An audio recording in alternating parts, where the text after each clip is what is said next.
Ladies and gentlemen, Happy New Year's. This is our first episode of Petey's Awesome Guest Panel, episode 142. And before we introduce tonight's special guest star, and let me just say, I cannot wait to introduce tonight's guest star, as I've been a fan of her for many years. Let me introduce tonight's key co-host for this evening. First off, the man who I actually met because of my guest star indirectly. He is the Ed McMahon to my Johnny Carson, and that is Mr. Christopher Petey. Hey, yo. Again, when are you gonna patent that, Chris? And Ed had his hi-yo, you have your hey-o. It's like Snow White and the Seven Dwarfs. Like you can't say hi-ho, but you could say oh hi if you want. Yeah, I checked with the patent office. They said, unfortunately, that's been used way before you were even born, so we're not even gonna entertain the idea. Who ran that? Like Albert Einstein or Alexander Graham Bell? Introducing also tonight's special co-host for this evening, and that is wonderful from the land from down under, Miss Jessie Devine. Hi. Always a pleasure having you, Jess. Thank you. Always. Thank you. And introducing our co-host for tonight too. She is one of the most well-known and voice acting enthusiasts, and that is Miss Amber Jones. Hello. And I got Rudolph here. I just noticed him in the back when I was looking at the camera. I just got like a massive Rudolph down there. I had for Christmas. And now, like, to introduce tonight's guest star for this evening, let me just say before I introduce tonight's guest star, I was so excited to have this guest star on tonight that, like her character Red would say, it's such a great honor to have this actress on tonight, and it made me want to start singing tra-la-la-la-la-la-la-la. And that my guest star tonight happens to be the star of many cartoon projects like Two Stupid Dogs, Tiny Toons Adventures, Cow and Chicken, and one of mine and my co-host Chris's favorite show, Gary and Mike. She is a veteran voice actress, an award-winning veteran voice actress, and she's one of my favorites of all times. My guest at this time is Miss Candi Milo. Candi, welcome. How are you today? I'm good. Tra-la-la-la-la-la-la. Oh, I feel like that kid again. Thank you for that. Down. We're gonna dive right into the questions because we have a lot of questions to ask you. And one of the questions is, and this is gonna be a typical cliche question, I ask this to all people that come on the show, and that is, how and when did you get your first big break into voice acting? Take us there. I had gotten my agents in a weird way. I had been what they call hip-pocketed at a very big agency, at the William Morris Agency, by an agent who had heard me sing and was trying to get me singing jobs in Las Vegas and blah, blah, blah. And he got sick and passed away. And we decided to hold a party in his honor at a big nightclub. And I got up and sang and did stand up and was making some crazy things. And his assistant came up to me sobbing and said, I think Erin would want me to represent you. And she gave me her card and it said commercials and voiceover. And I tore it up.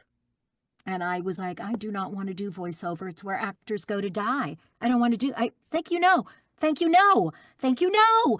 And she looked me up in the white pages of the phone book and said, I see that you live right down the street here. Come down. I'm at William Morris, for God's sake. Come down. So I went down and I read for Dentine Gum, Perkins Restaurants, and this new show that was coming out called Tiny Toon Adventures. Steven Spielberg presents Tiny Toon Adventures. I booked the Dentine, I booked Perkins Restaurants, and I got a call back for Tiny Toon Adventures. And I went to the callback. A lot of big, huge voice actors were at this callback. And I did my job. I read for 3 characters, including Sweetie Bird. And as I was leaving, Steven Spielberg came out of the room. I didn't realize he was in the booth and looked at me and said, you should be doing this. You are very good. And I, instead of saying thank you, said, do people tell you look like Steven Spielberg? And he just said yes and closed the door. But he did have a smile, which was great.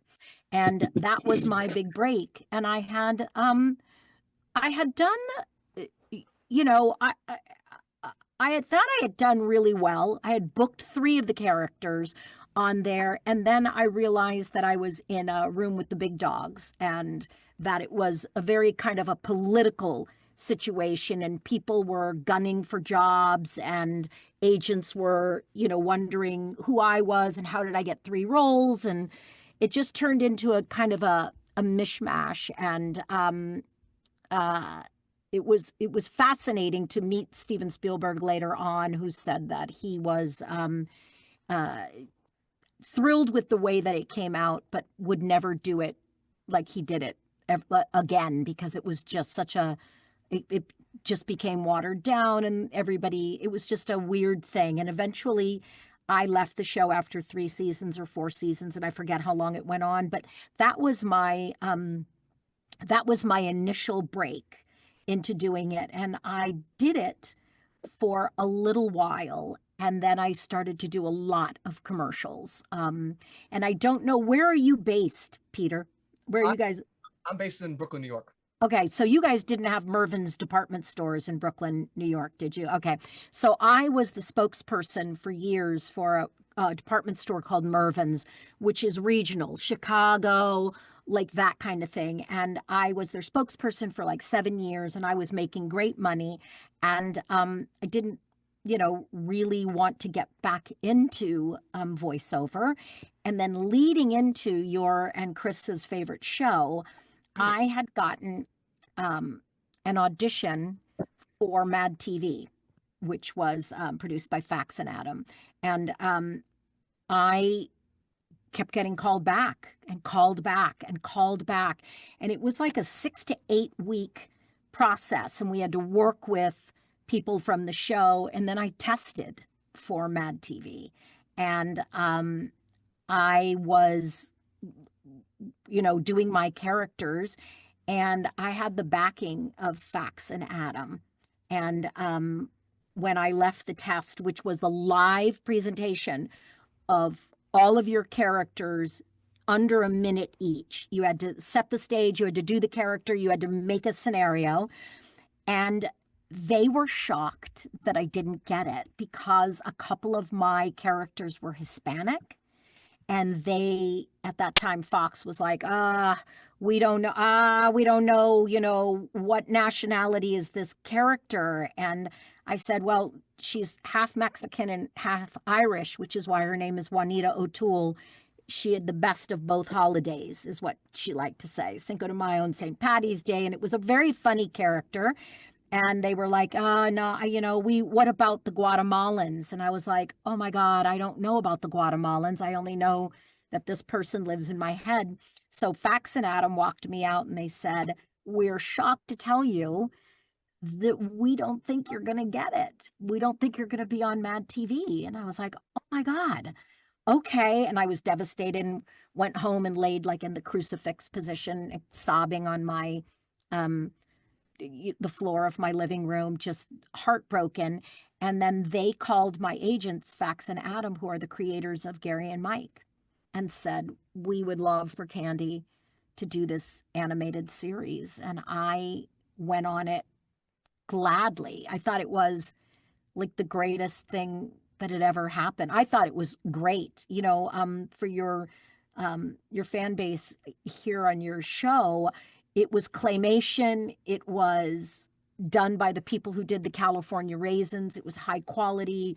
Deborah, and I can't think of her last name, from Mad TV was on with me. Kevin Michael Richardson, Bryan Cranston.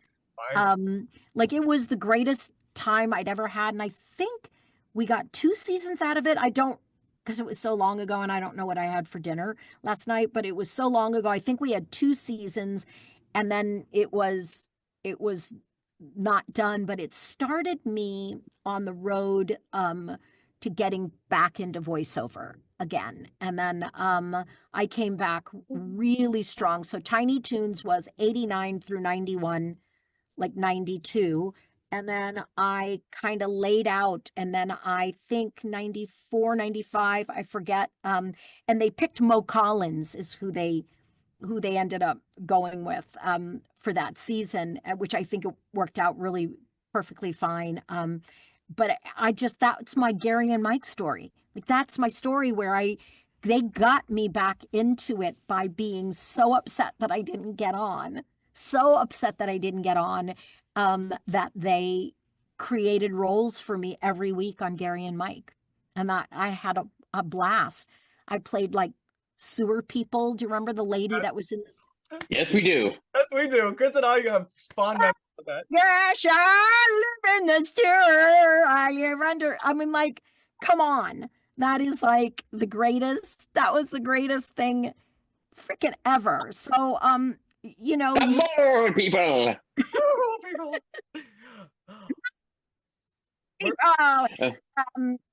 So you know, when one door closes, another door opens, and I've been doing this for so long that I can say with certainty that the upheaval that we see in animation and studios and streaming and all of that today is like the pendulum will swing back, because as we discussed before we went on the air, but hopefully you can pull it if this doesn't sound right, was that I think what people are looking for is to laugh and to have a connection with other people and to have shared have a shared secret language. If you watch the show, you have a secret language and all of that kind of stuff. So yeah, so that's my story about how I got into voiceover.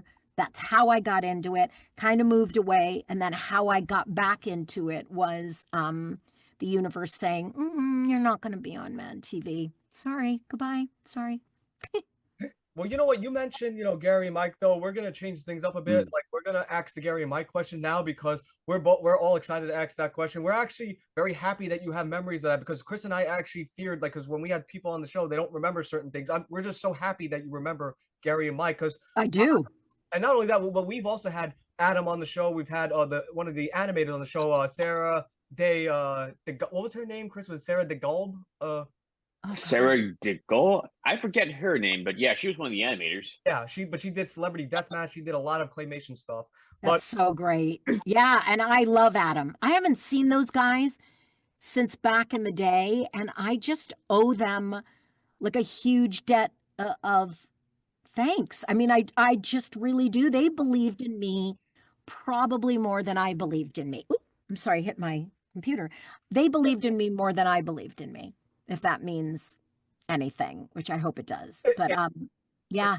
It does. And let me just say too, Candi, I waited like a long time to say this too, but I always felt like you, Deborah Wilson, and Kevin Michael Richardson were like the workhorse on Gary and Mike. And yeah, no disrespect to Harlan Williams and Christopher, I can't pronounce his last name. Moynihan. Right. Moynihan, right. No disrespect to those guys, because those guys are wonderful. But I feel like when it comes to like voicing, like you, Kevin, and Deborah were the ones that really made that, like, the show happen, because with 13 episodes and all those characters, we give many thanks for that. Thank you. And it's so funny. I'll never forget Kevin Michael Richardson. Hands on a hot rod. Hands on a hot rod. He's a legend, especially as Gantu from Lilo and Stitch. Yeah, absolutely. And you know what, Candi?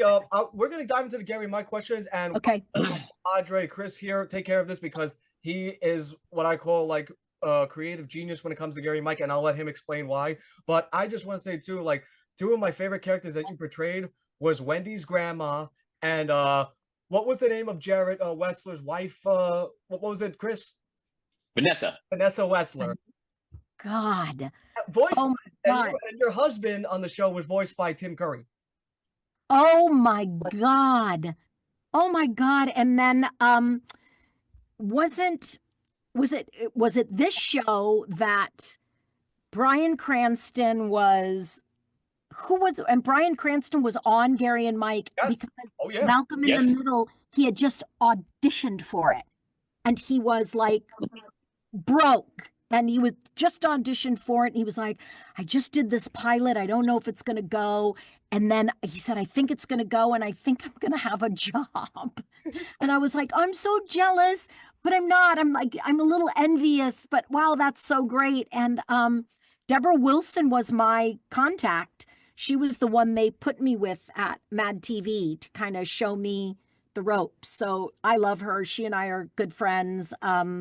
It is so funny. Like this is bringing back memories. I'm tempted to grab my phone and be like, look up Vanessa's voice.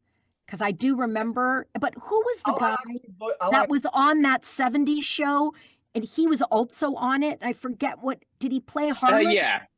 No. He played Mike's main, I guess, villain in the show, Right. Officer Dick. Right. Kurtwood Smith. Officer Dick. Kurtwood Smith. And he was not nice. Wow. He Much was like not off camera? nice. Much like his character. Yeah. And also like his character on that 70s show. And I was like, well, here's an actor that I guess didn't have to dig that deep. I don't think he liked being there. I think he thought this would be like, because he had another job. Do you feel me? Like he was like, why am I doing this? Like that was me going, I'm not going to do any more animation. It's where actors go to die. I don't want to do this. And I think he got there and then realized we were all just as funny as he was, and we were much stupider into a microphone. Like we had these weird people that lived in our heads that would just come through. And Fax and Adam just died laughing. But I do want to say before you ask me the question, so what was her name? Was she a sewer lady or was she under a subway? What was that character, Chris, that I played? I think it was mentioned in song that her name was Francine. Okay, so Francine was a character that I did for my audition for Mad TV, who then became, see if you can connect the dots, teacher on Cow and Chicken.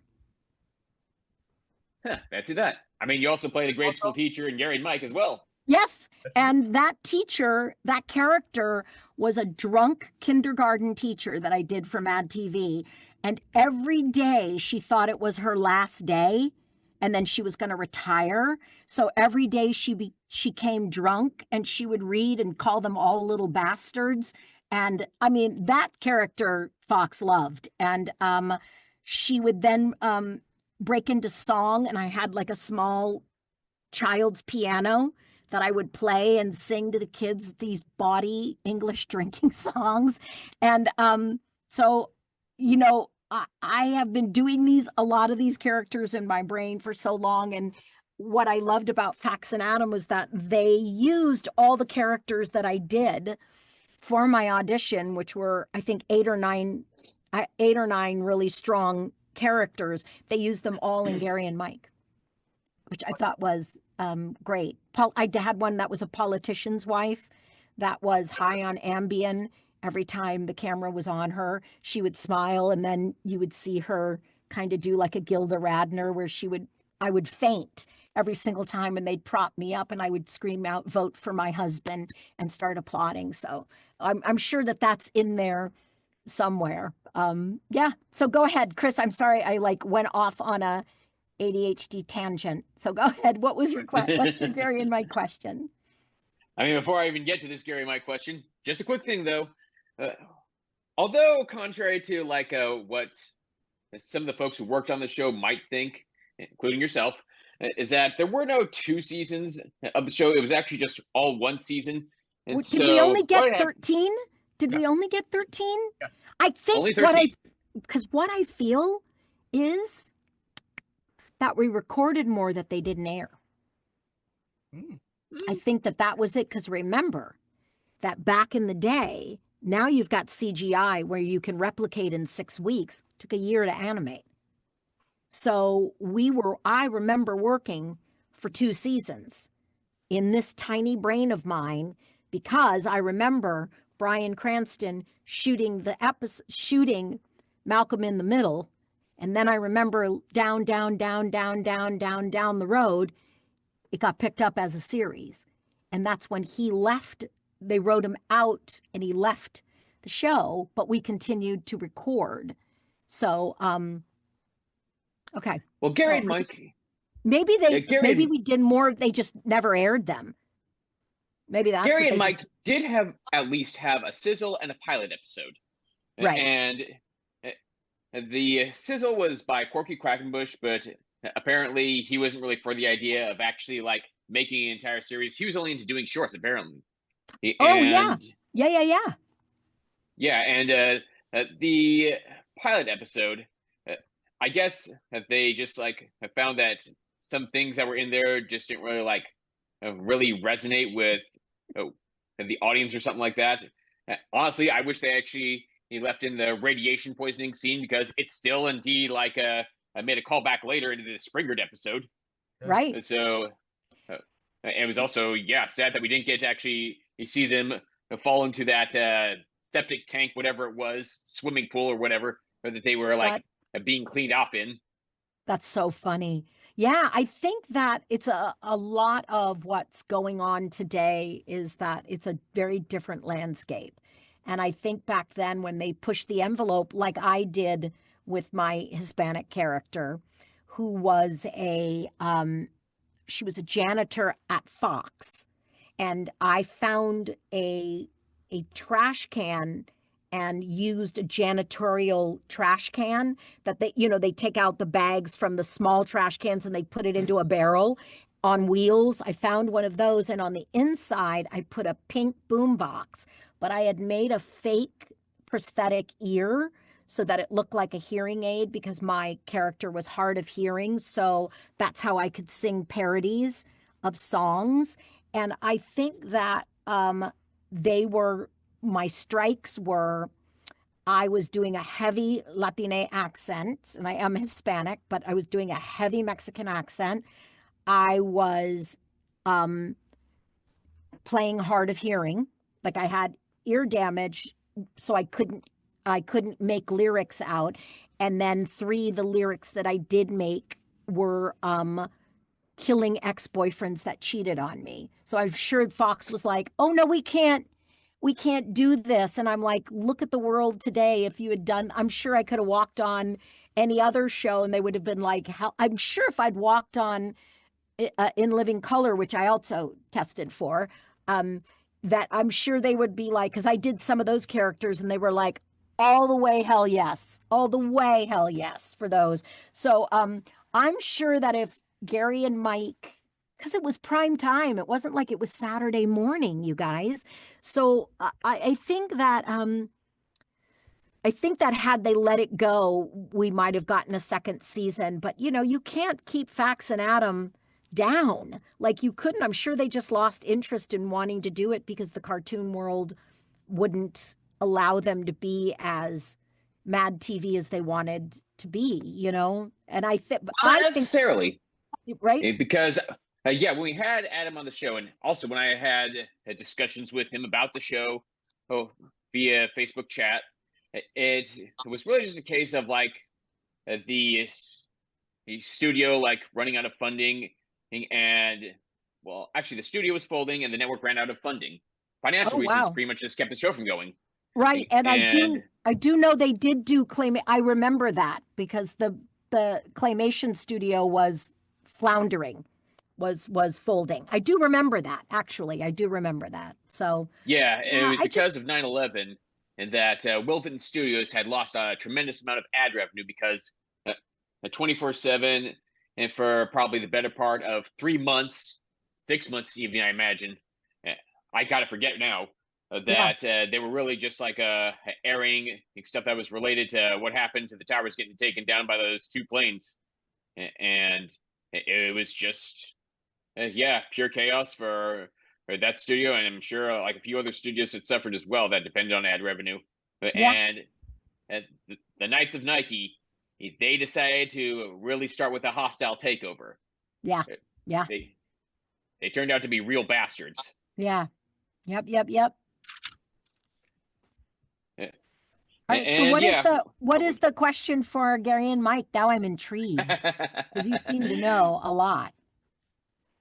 Well, I mean, it's a rather basic question. So what drew you to working onto the series itself, and what was your experience working on the show?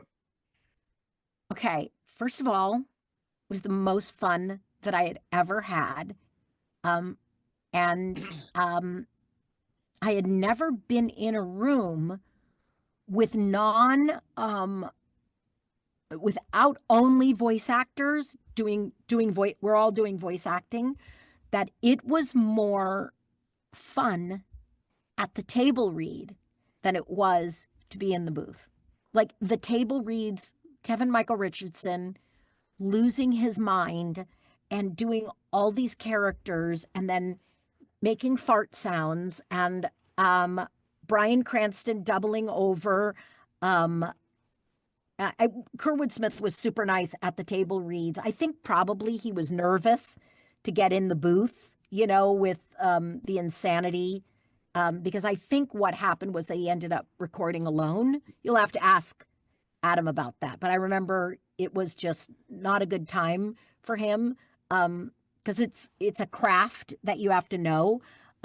It was driving on the lot, having a parking space with my name on it, and then walking into the room with the funniest people on the planet. Deborah Wilson is out of her effing mind, and she is so drop dead funny. I can't even begin to tell you. And we were just free. We could do whatever we wanted, because there were so many improv artists. We were great at, if somebody went left, we could all take that track and go left with them. And it was just really wonderful. And then people taking notes and writing all the ad libs. And then we'd come back to record and we'd see how many of our ad libs and our storylines got in. So it was pretty amazing. And really literally how I got that job was I was their favorite pick. I was not the network's favorite pick, but I was Fax and Adams' pick. And they just called my agents at William Morris and said, we want Candi and we just want her to be a part of it. And we're probably going to utilize some of the stuff she did in her Mad audition. And then I tested for them 2 years in a row, and I lost the second year to a guy, and I can't think of his name, but I couldn't get on. And then I didn't go back a third year because the powers that be, not Fax and Adam, decided that I was too old. How about that? They were looking for somebody younger to come on. So I thought that was pretty funny, because they had people my age both years. And I guess they were looking for someone younger. And then once they didn't hire me, I stopped watching. So it didn't matter. Oh, wow. Bummer. Just in case I'm a Nielsen family and my ratings count.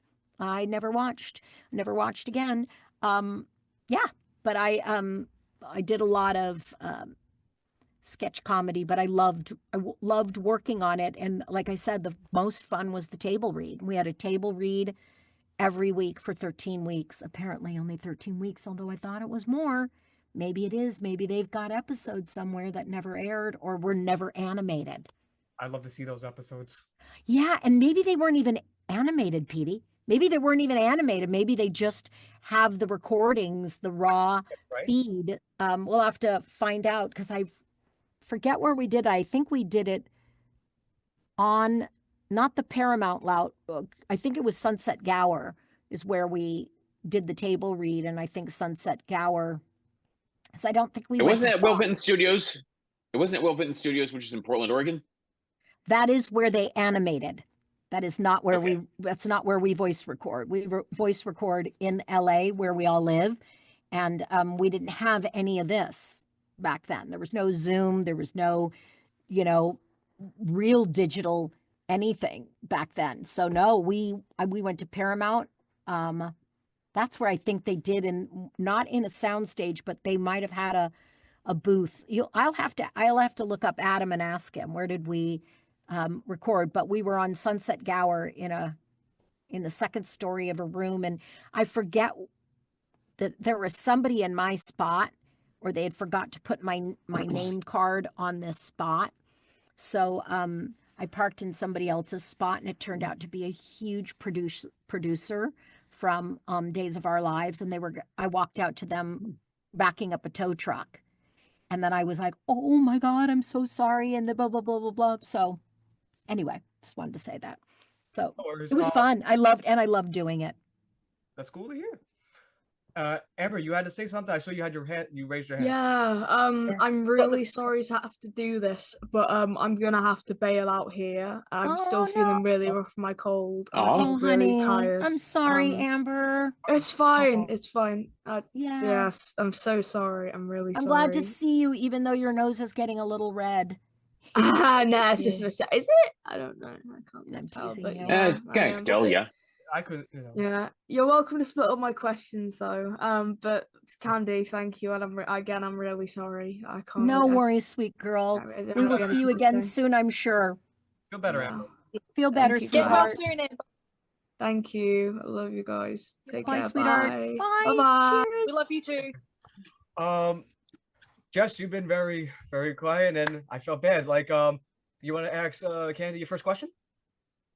You can ask any question. Which one? Ask any on the sheet. Okay. Sure. Alrighty. All right. Was there ever a time you were forced to do an ad lib or improvise during a recording session because that particular ad lib enhanced that scene? I am always very careful about ad lib because I have a really brilliant acting coach that I have here in LA said something that was life-changing for me, and that is the script already has the job. And it's been through multiple committees to make sure that it can get on the air. And so I'm very careful with ad libs, but I'm also good at them. And I don't do them at the end of lines, which can really ruin, Jesse, the next person's line because they don't know if you're finished. They don't know when to come in. And if you do an ad lib that goes left and they have something that doesn't make sense, then they have to ad lib or they have to put in like a, oh, really? Anyway, let me go back to the original line. But I will say during the recording of Jimmy Neutron, we had a comedian who is a dear friend of mine because he is a genius, and that's Jeff Garcia, who played Sheen. Yeah. Like, I Legend. can't even begin to tell you how fast he is. He's truly like a next level, like savant genius. And he would go so far left that we would just let him go, and he could do the whole show in a monologue.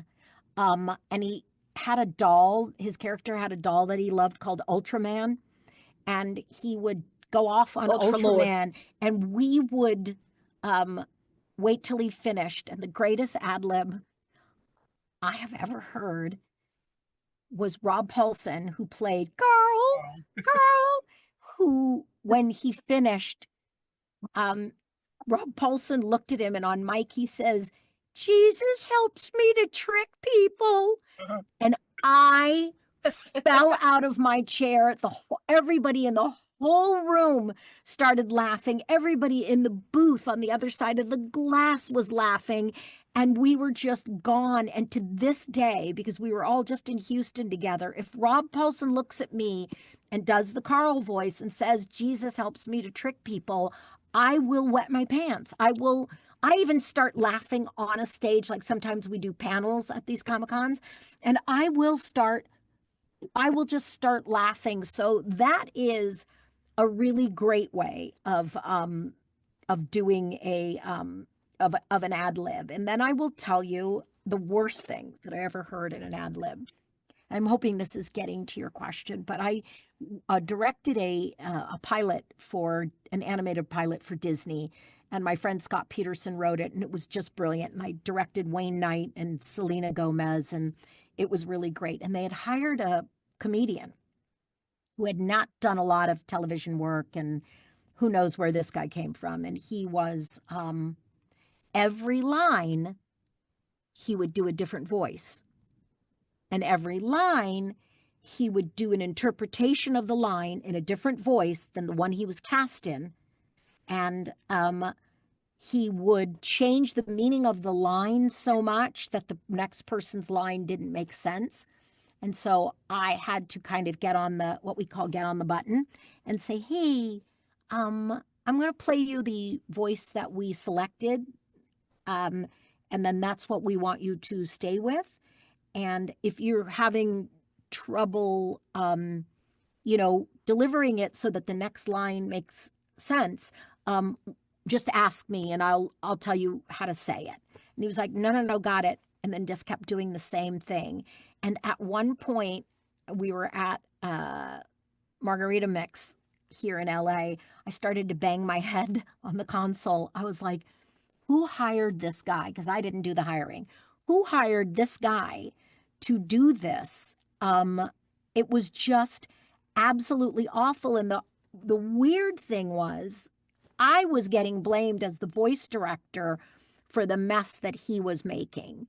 And Selena Gomez is like giving me the eye, like what is even happening here? And I'm like, oh my God. And Wayne Knight finally looked at him and said, what are you not understanding? What are you not understanding?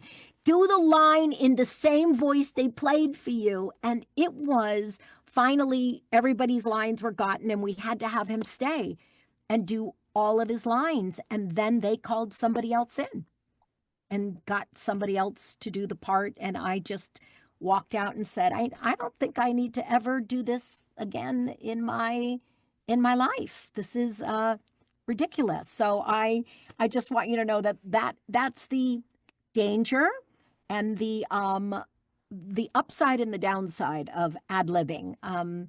It is, but I'm a big ad-libber when I audition. I will always do the first take exactly as written because the script has the job. And then when I ad-lib, I try to enhance and not add time. I don't want to add lines. I don't want to add time. I want to ad-lib on the interior of the line. I want to change up the punctuation so that the beats are funnier to me. And that's what I do. Like that's my version of it. But I try to show the entire life of the character in take two. That's my idea. That in take one, here's me reading in this voice that I've chosen, that I hope that here's the crapshoot, the roll of the dice. Hopefully you like this voice.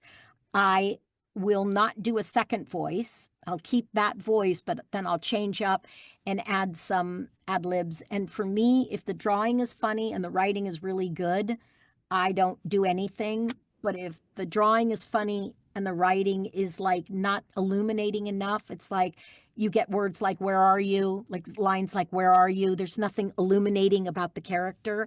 I will add a few little words to give you an idea of what I think the character is. But mostly I ad lib to make the voice that I've chosen work.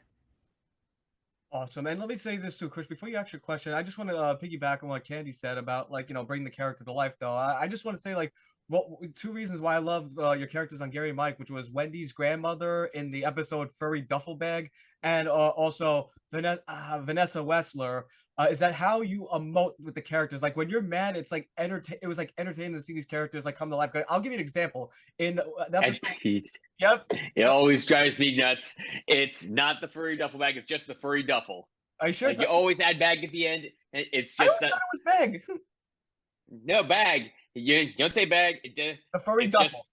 The furry duffel. The furry duffel. Okay. Yes. Where did that come from? Did Mike say that in the episode? He does say that. Okay. And that's just in reference to like the freak on her cheek. Dios. I just loved like Candi's like delivery in that episode where they're having dinner at the table and the grandmother out of nowhere goes, "Oh, lay off it, moron. I mean, who's gonna really date this woman anyway with that hunk of hairy meat on her face? I mean, why else would he date her if he feels sorry for her?" I just loved how you delivered that line. It came off so organic, natural. It was completely flawless. It felt like I was watching somebody actually say that, not a script. Well, when the writing is good and you have the freedom and you get the idea that this is a nasty old woman, a nasty woman that doesn't care what anybody thinks about her. She's probably a closet drinker, a day drinker. She's probably that. And she doesn't care what anybody thinks about her whatsoever. And I think that's, I think that is and that's the difference. When I started to do Dexter's Lab, and I did Dexter's Lab because Christine Cavanaugh quit show business. She up and quit. And to this day, I mean, now she's deceased. She was a good friend of mine. We had the same on-camera agents, and we were both trying to do sketch comedy shows. And she had gotten on Roseanne Barr's show, which I auditioned for, and they were not having me at all. They were not loving me, but they loved Chrissy, and she just quit, and then she ended up passing away. But when she quit, she had all these iconic characters, and I was doing the character, and it was so important at Cartoon Network to casting that I matched the voice, that they were all over me to that I couldn't act. And I remember telling Candi that I felt like Chrissy and I could do her voice easy because, it was Dexter was sounding like this, and he was kind of husky, and he had like a French thing with the Russian, which is exactly what Gendy Tarkovsky sounds like. That is it. And I said, I have the voice, but every time casting interrupts me with, oh, you've slipped out of the voice, I said, the acting goes out. And he was like, well, I really liked Chrissy. I said, I'm sure you do, but let me offer you this analogy. Voice acting, say that it's jazz. And Chris is a jazz singer and I'm a jazz singer. We're both funny jazz singers, but we both have different styles. And I'm going to hit this word, and you're used to Chrissy hitting this word, and you wouldn't even hit this word if Chrissy hadn't given you her rhythm. But Chrissy, for 3 years, had given you this rhythm. Also, you fell in love with it because this was your college thesis. This was like and then you got a job and then you took off. And I said, this is not my college thesis. I gave you the voice. I cannot get inside her brain to tell you how she's going to lay on this word or that word. I'm funny too. My dad was a stand-up. Like, I'm funny too. I'm funny in a very different way. And I said, I didn't get anything to watch. So I think that, these iconic, these characters that if you stifle somebody or you over direct them, that's really what it is. You can't get that organic thing. But when you are saying stuff like Gary and Mike, and you look up and Adam is laughing his ass off and he is pounding the table, you get this freedom where you can keep going because it's only audio, so they can cut it. And after you've been doing this a while, you leave razor blades so that, you get that ad lib in, then you leave a little razor blade. So if they don't like it, they can cut it and get the rest of your line in. Or so it's like, that's what I feel like it is in the voice directing. It's the expectation of creators, and it's the ability for the creators and casting and voice directing to let go and let the voice actors that you have do their thing, Yeah. And one thing I loved about like Adam and Fax, what they do is like I love the back and forth comedy though. Like one of Chris and my favorite line was always in the Veronica Baxter episode. And Chris, you can help me out here too. Like you remember this too. Like what was the number she gave in the vision problem again?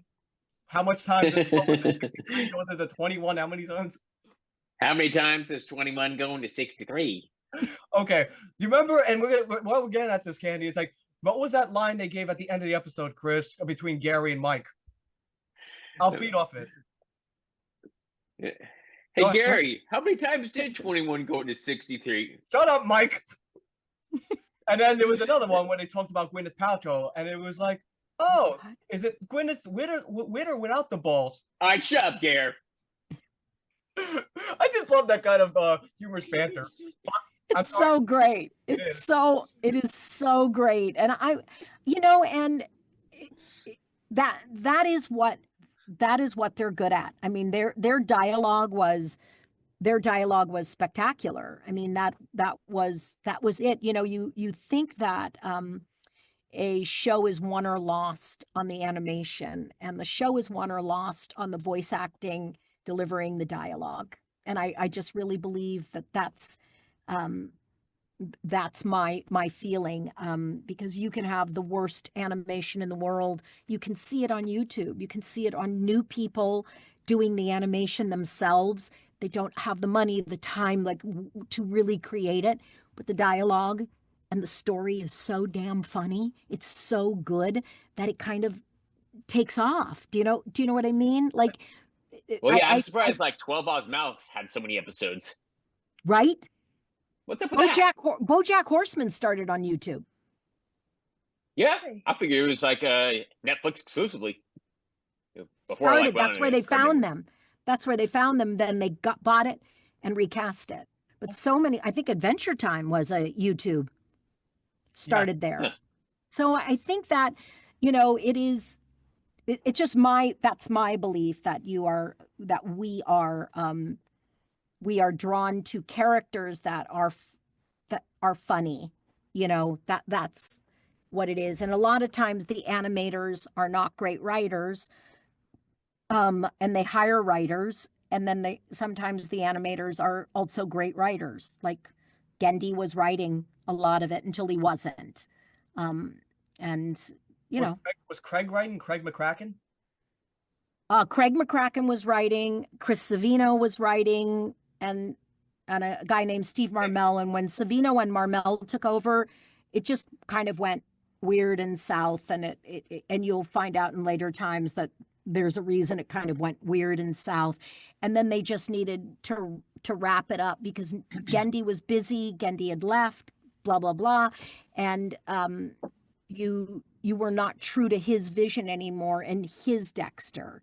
Suddenly the writers made it a different Dexter, and there were all these implications, and fans didn't like it, and it was losing viewership, and it was interesting. But I think I did a total of 7 years on it. Chrissy did the first 2 years or 3 years, and then I did the last 4 or 5. I think it was a total of either 7 or 8. But I did Chickenpox, and I did all the shorts after that. And I'll give you like an idea, and it's not to disparage anybody, but I also had taken over as Chucky on Rugrats for Chrissy, and did All Growed Up, and then went on to the show. And I had a meeting with Nancy Cartwright.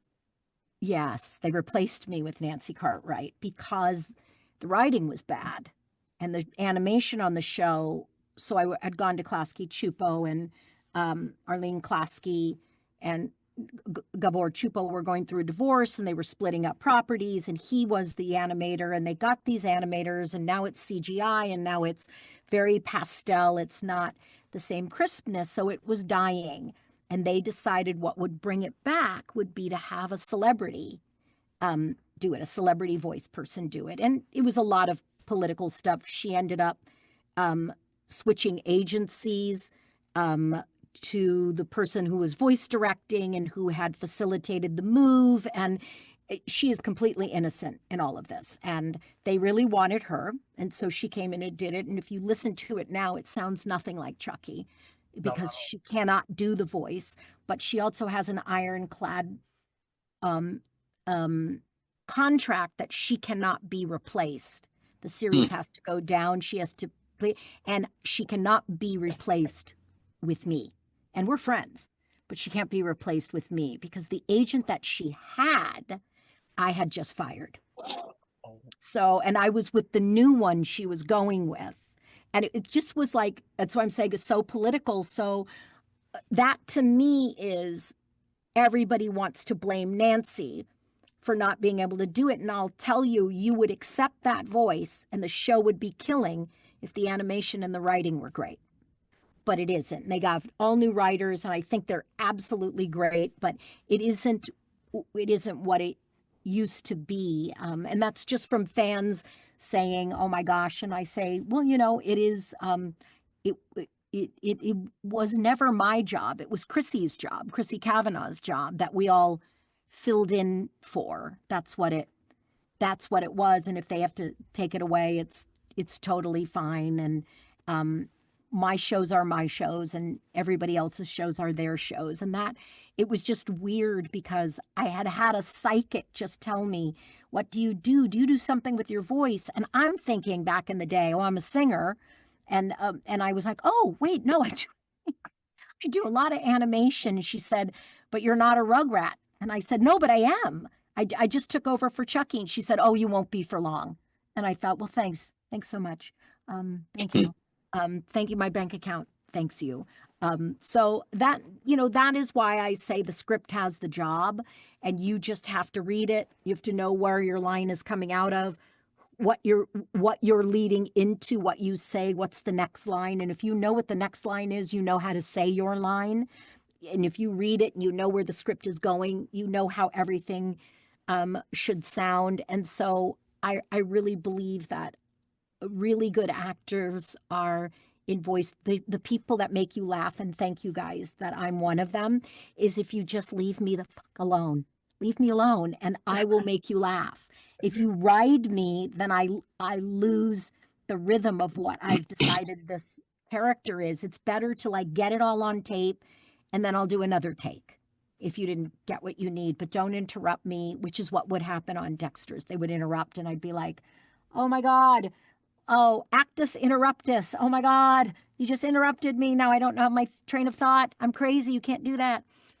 All right. So more questions? Because I will have too many stories. Okay. I'll bore you to death. Chris, you had a question. Well, Yes, please. all right. Chris. So, what are some of your memories working on Cow and Chicken as Charlie Adler? No. I do know that it was always a lot of drama in the room. There was always a lot of Oh, sorry, with Charlie loudness. Adler. Sorry. Yeah, pardon me? Pardon Sorry, me? I meant with Charlie. No, not as Charlie. With Charlie Adler. With Charlie Adler. It was a lot of drama.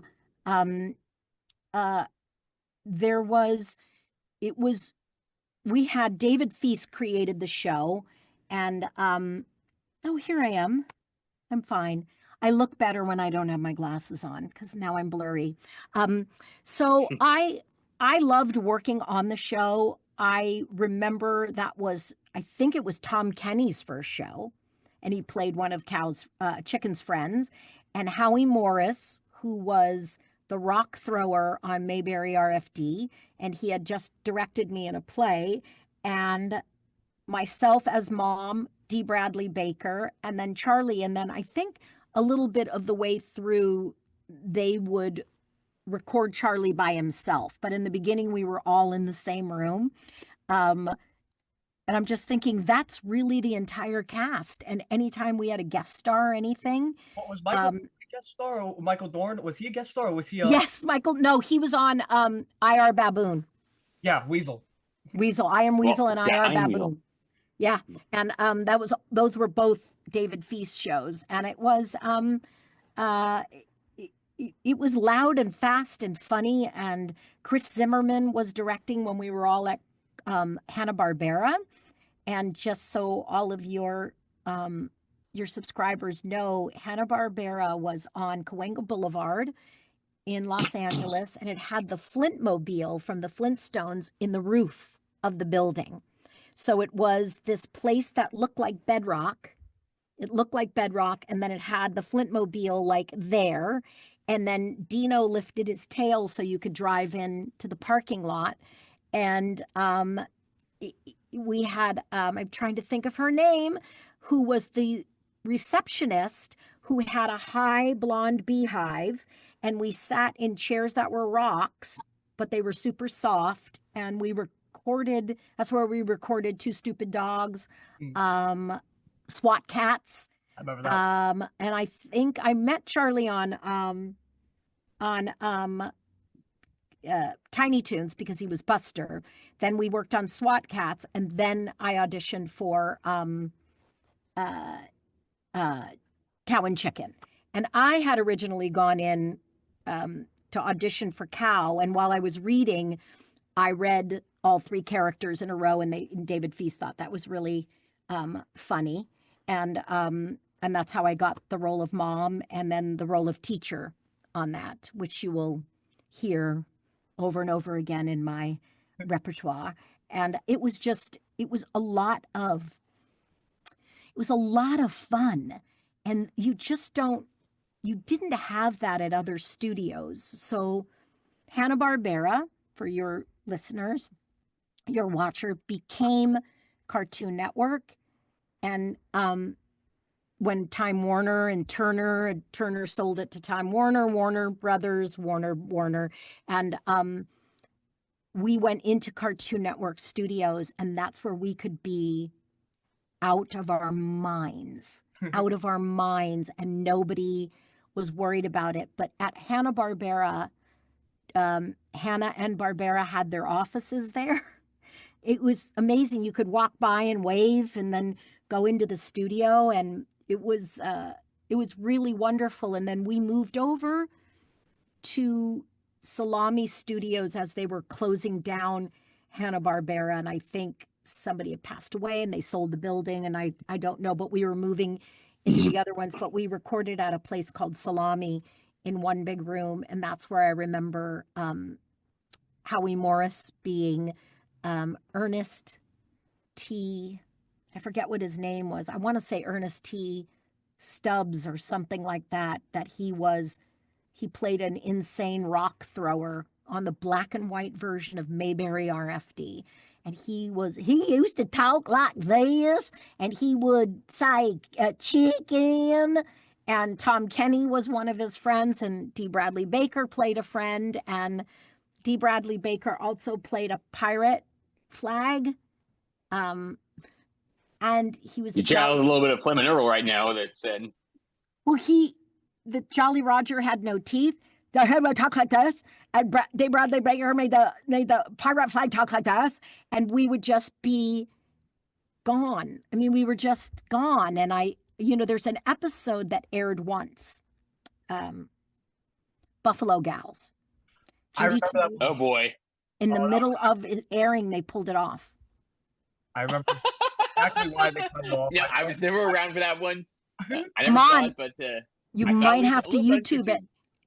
You might have to. They pulled it off in the middle of it airing, and it never aired again. It was Buffalo Gals Won't You Come Out Tonight, where Cow had decided she wanted to munch grass and free herself and find out. And it was so much double entendre that myself and Judy Tenuta, who was doing a voice like this and was saying, Cow, come with us.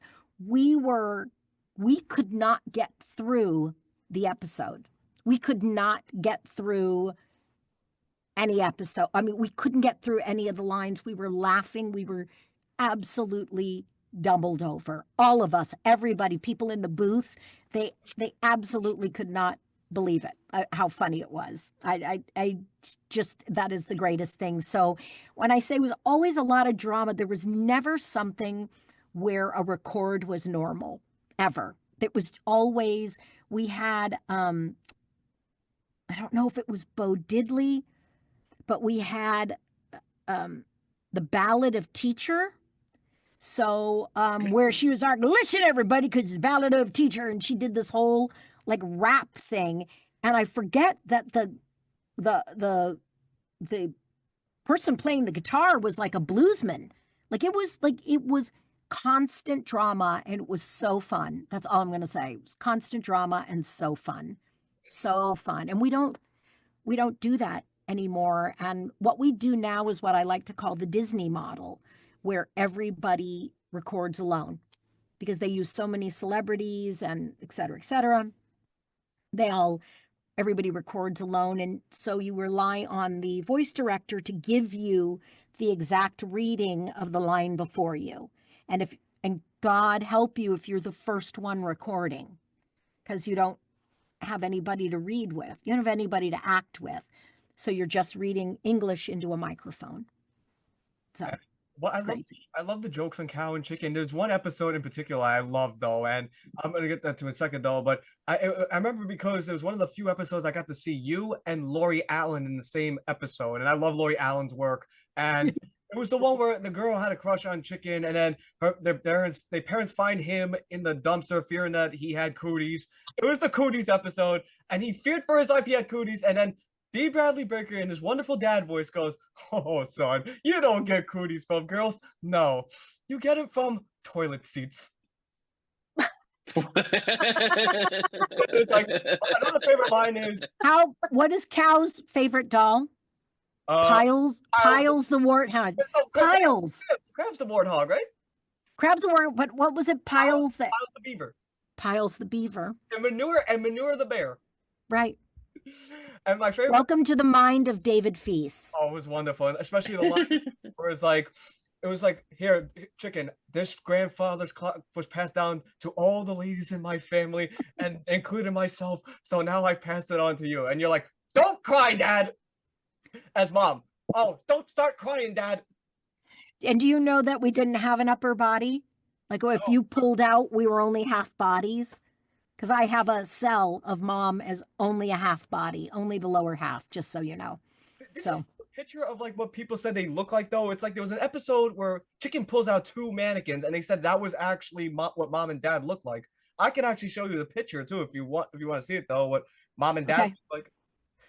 But in the meantime, when let me get that though. Jess, ask your next question, which was I believe since Amber's not here, you can ask her question, which is number 20. Of course. Alrighty. Aha. Okay. How was the advancement of technology impacted your work as a voice actor? Oh. That's the wrong one. And he said number 20. It was the cow and chicken related question. Oh, okay. Yeah. Okay. Favorite cow and chicken episode and or favorite mom or teacher line? God, I want you to know that it was just like a Rolodex went through my head. Like I must have. Okay, every episode was my favorite episode. Cow, chicken, time for pork butts and tater tots is one of my favorite lines. And no matter what, but there's an episode where she says it crying because something horrible has happened. And it was like my character of Coco on Foster's Home for Imaginary Friends. And all she ever said was, Coco, and somebody asked, what was Coco's favorite line at a Comic-Con? And the whole audience started laughing because obviously they did not know that all she says is Coco. So I answered in Coco and I said,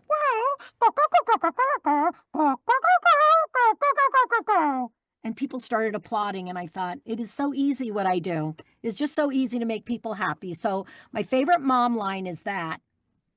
And I loved how sassy Teacher was when she said, my favorite episode was The Ballad of Teacher.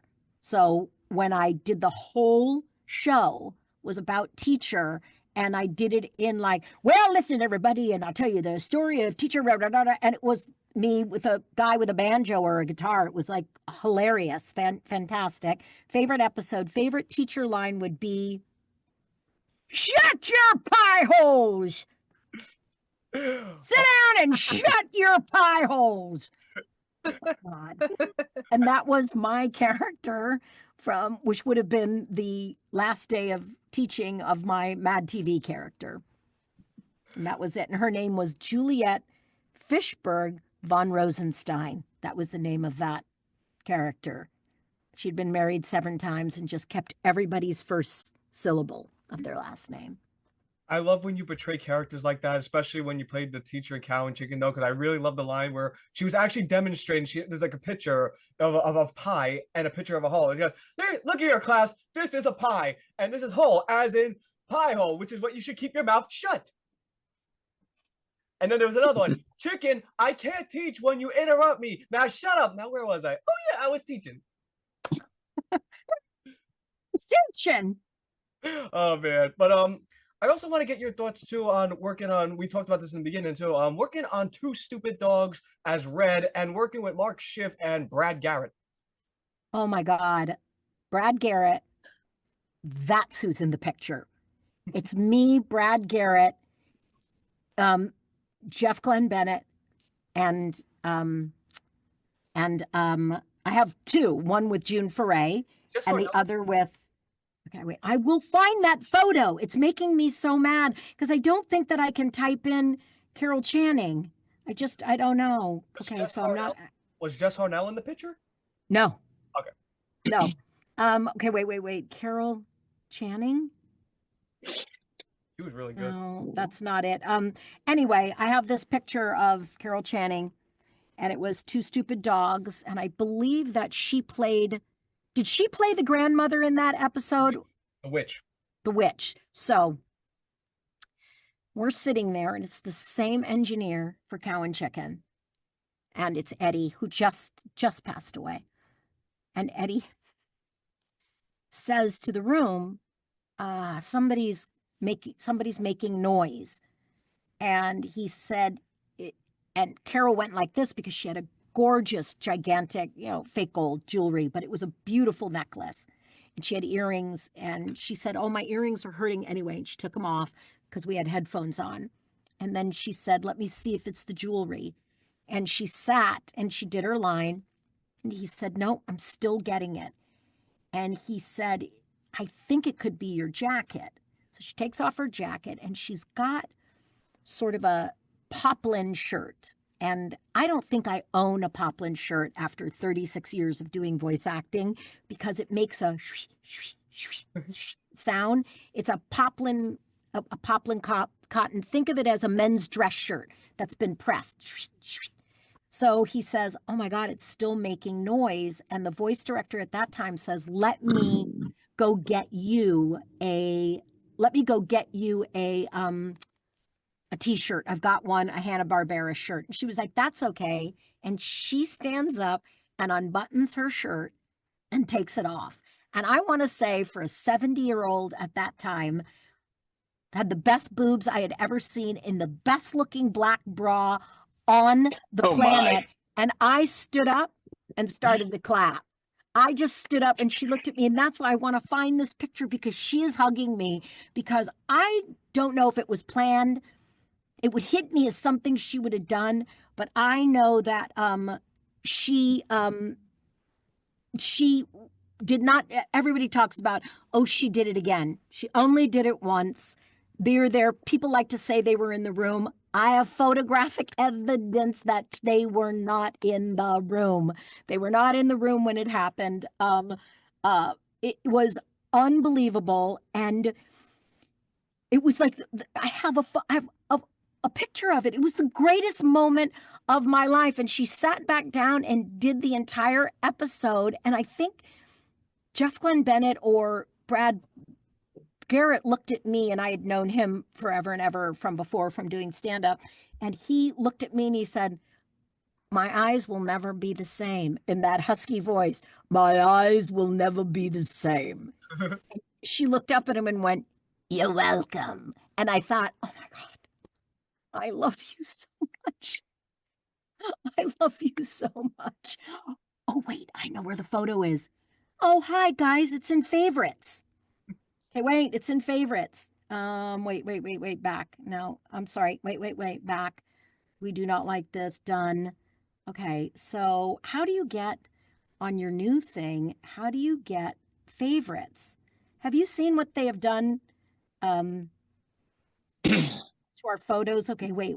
Where is all my years, months? Candi, I found that picture, by the way. Where? Of what? Of the what the parents look like. This is an actual episode. Chicken pulled this out in one episode, and this is what they said they look like. Not sure if that's very accurate, but even what I think it is them drawing the top half. The kids drew the top half of that. Oh, that was what the gag was supposed to be. Okay, I wasn't sure where they would get. Right? All right, I'm looking. I'm so close. Wait, let's talk. Ask me another question while I find this. This is making me upset because how do I know? Sort by recently, filter, favorites. Here we go. Favorites. All right. Ready? Ready.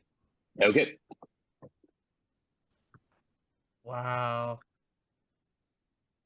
That's me and Carol Channing. Notice she doesn't have a blue blazer or a necklace on. She took it off. Yes, and then I'm trying to find the group shot of us. I'll find it. I'll send it to you guys. And that's who was in the room. So anybody that tells the story that they were there or that she did it again. That is just a complete fallacy. She never did it again. She didn't do it with anybody else. That was when she did it. And she had a blue blazer and this gorgeous, like really thick chain link, fabulous thing, and big, huge earrings. It was like, did you not get the memo of like how sensitive the mics are and how they pick up absolutely everything? That's so funny. It was a great time. I think Zach Moncrief, did Zach create that show? Because I know he had something to do with Two Stupid Dogs. I think he might have created it. And he created a bunch of other shorts that we had done with Fred Seibert, Frederator Cartoons. That's who created Cartoon Friday. He was getting all these young animators in, and that's when Zach Moncrief and I became friends. And the creator, who was it? The creator, they said, surprisingly, was Donovan Cook. I remember Donovan, but I don't know why I thought, what did Zach Moncrief do? ZAC. I'll find him. When people say Donovan Cook, I keep thinking that singer Donovan. I know.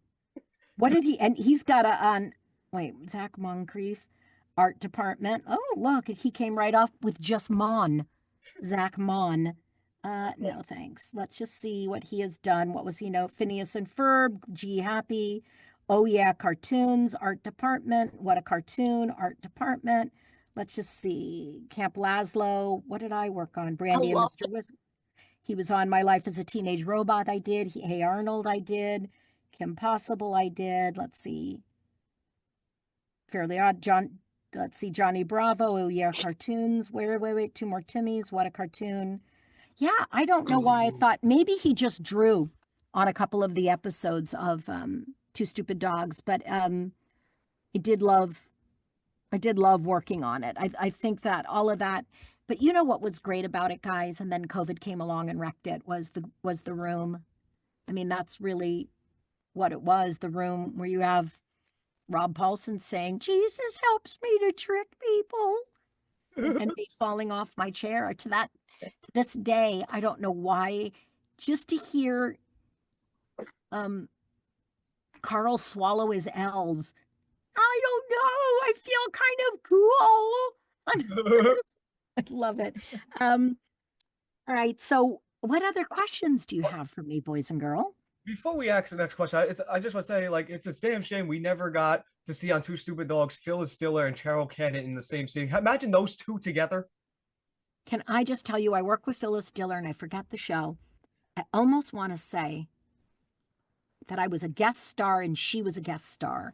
Like she was something, and I was in the room with her, and she was a friend of my father. Now, if my father were alive, he'd be like 110, but he was a vaudeville comic and was a nightclub comic when there were nightclubs, because there was no Tonight Show, because in the 40s and early 50s, there was no TV. So people went to nightclubs to see performers, and he loved Phyllis Diller, and she was absolutely amazing, and she was flawless, and she was quite old, but she was all here. She was such a bright woman, and she was a piano virtuoso, and she played violin like a virtuoso. Like, you laugh at people like Charo, who is a flamenco guitarist because her father was a famous flamenco guitarist. And to see these people, and Carol Channing had been on Broadway as Dolly and Hello Dolly, and I would have loved to have seen those two in a room. And you know what's funny?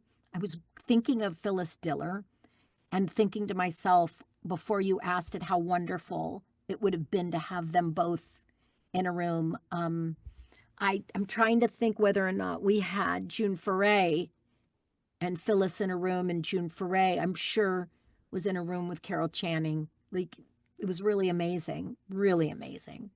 And what a great time. Candi, I want to ask you this too, because when I had Michael Bell on the show, I've had so many, Michael Bell, Pat Music, Sue Blue, and I asked them all the same question too. There were two actresses and voice actors that I legit cried when they passed away, and that was the late great Phil Hartman and Dana Hill.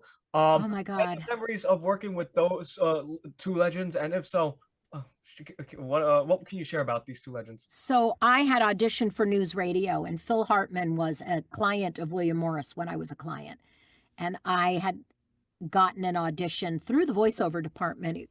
I was there for almost 16 years. I loved being there. And I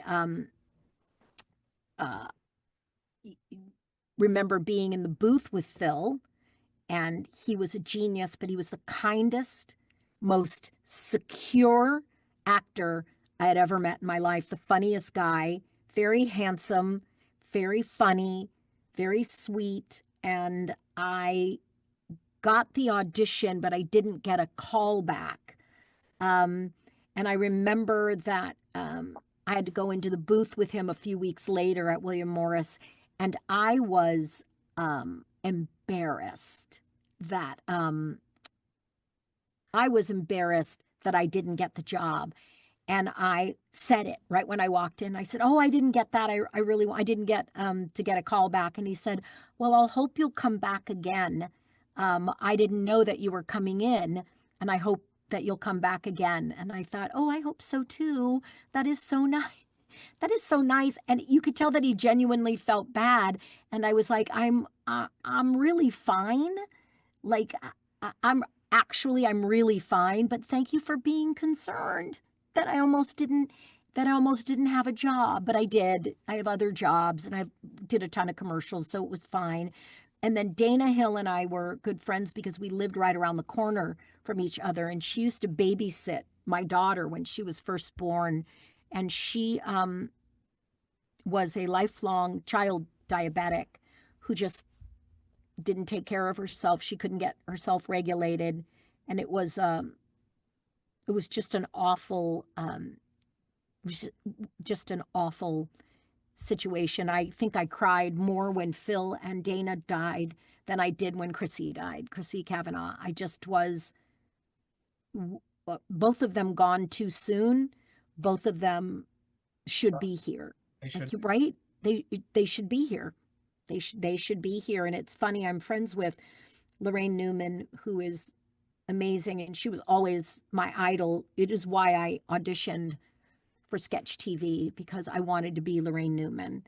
And I just thought, I think she's brilliant. She's the kindest, most wonderful person on the planet. And I know how much she loved Phil Hartman, and nobody could believe that he had been murdered. So it is just it's just a horrible situation, but they were both lovely, lovely people. And I was mostly, and it's funny because I believe that's how Chris Cavanaugh got her start when Dana Hill died. I believe that was like she took over some of that stuff, and then I took over when Chris went away. It's wild. And I think it's a great history of voiceover, and it's a great history of voice acting in general. But I worked with Phil in the booth more than me trying to get a job. I was a good reader for him.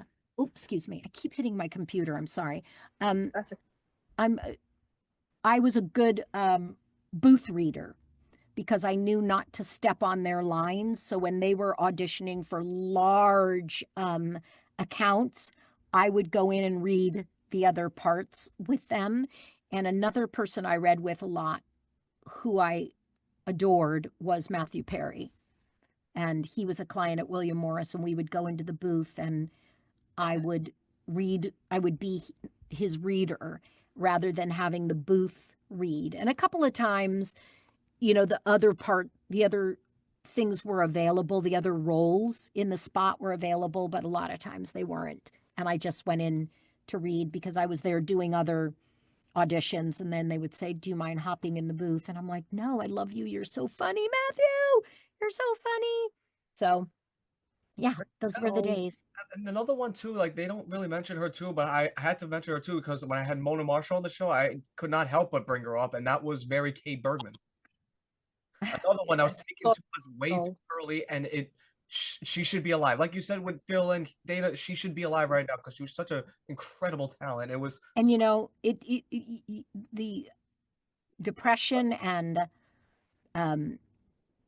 you know, all of that is substance abuse. I worked with Elizabeth Pena on Mirage. no, Maya and Miguel. Oh. And she was the mom, our mom on Maya and Miguel, and you would never have known. But apparently every time she walked in, she was drunk at 9 o'clock in the morning.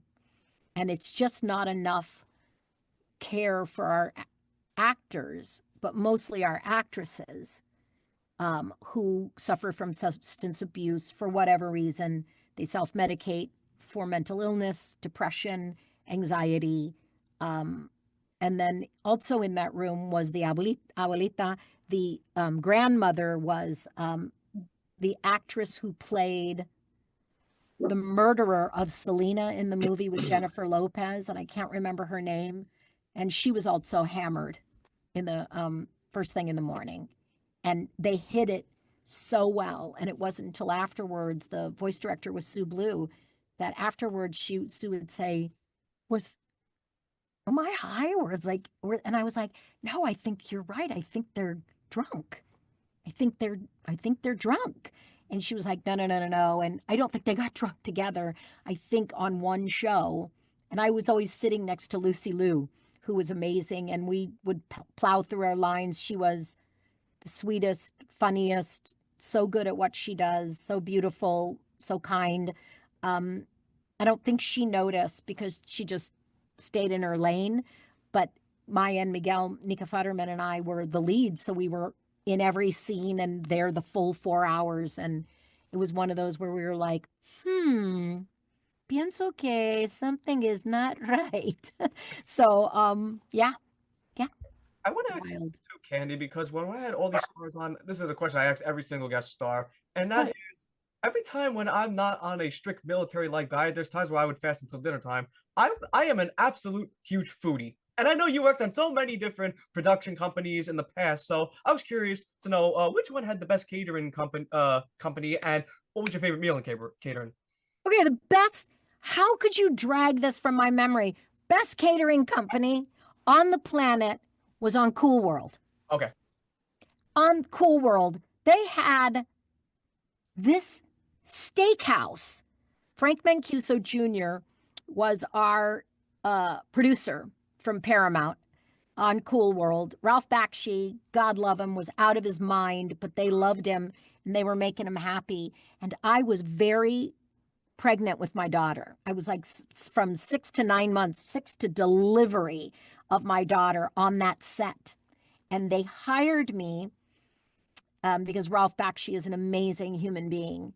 He hired me to go onto the set to deliver lines. And because I was so gigantic, and I'm so tiny, I'm under 5'2", and I was so huge, and I was so delivery, like I looked like I Love Lucy. It looked like I had a pillow in me. I would roll around on a dolly and deliver lines to Brad Pitt and to Gabriel Byrne.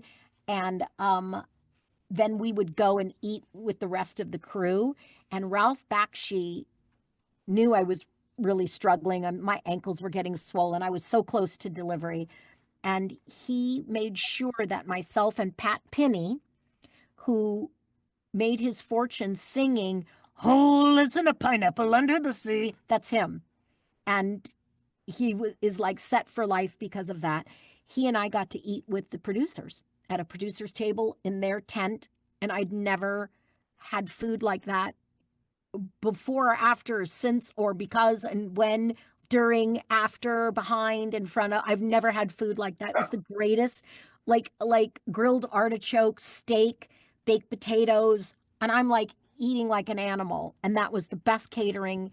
And it can be voiceover because that's all I was there to do, was voiceover. So it was the best voiceover food I had ever had. Second to that was doing a Der Wiener Schnitzel commercial on camera in April of 2022. And they gave us Der Wiener Schnitzel, which is my favorite guilty pleasure of not eating real food, whatever. I loved a Wiener Schnitzel, and they only call it Wiener Schnitzel now, no der. And they gave us sauerkraut dogs, and I was in heaven, and I'm not ashamed to admit it. Thank you. I'm And you not know, ashamed. I have to say this too, Candy, because you just brought up Schnitzel. Like you also, and Chris, we gotta bring this up too.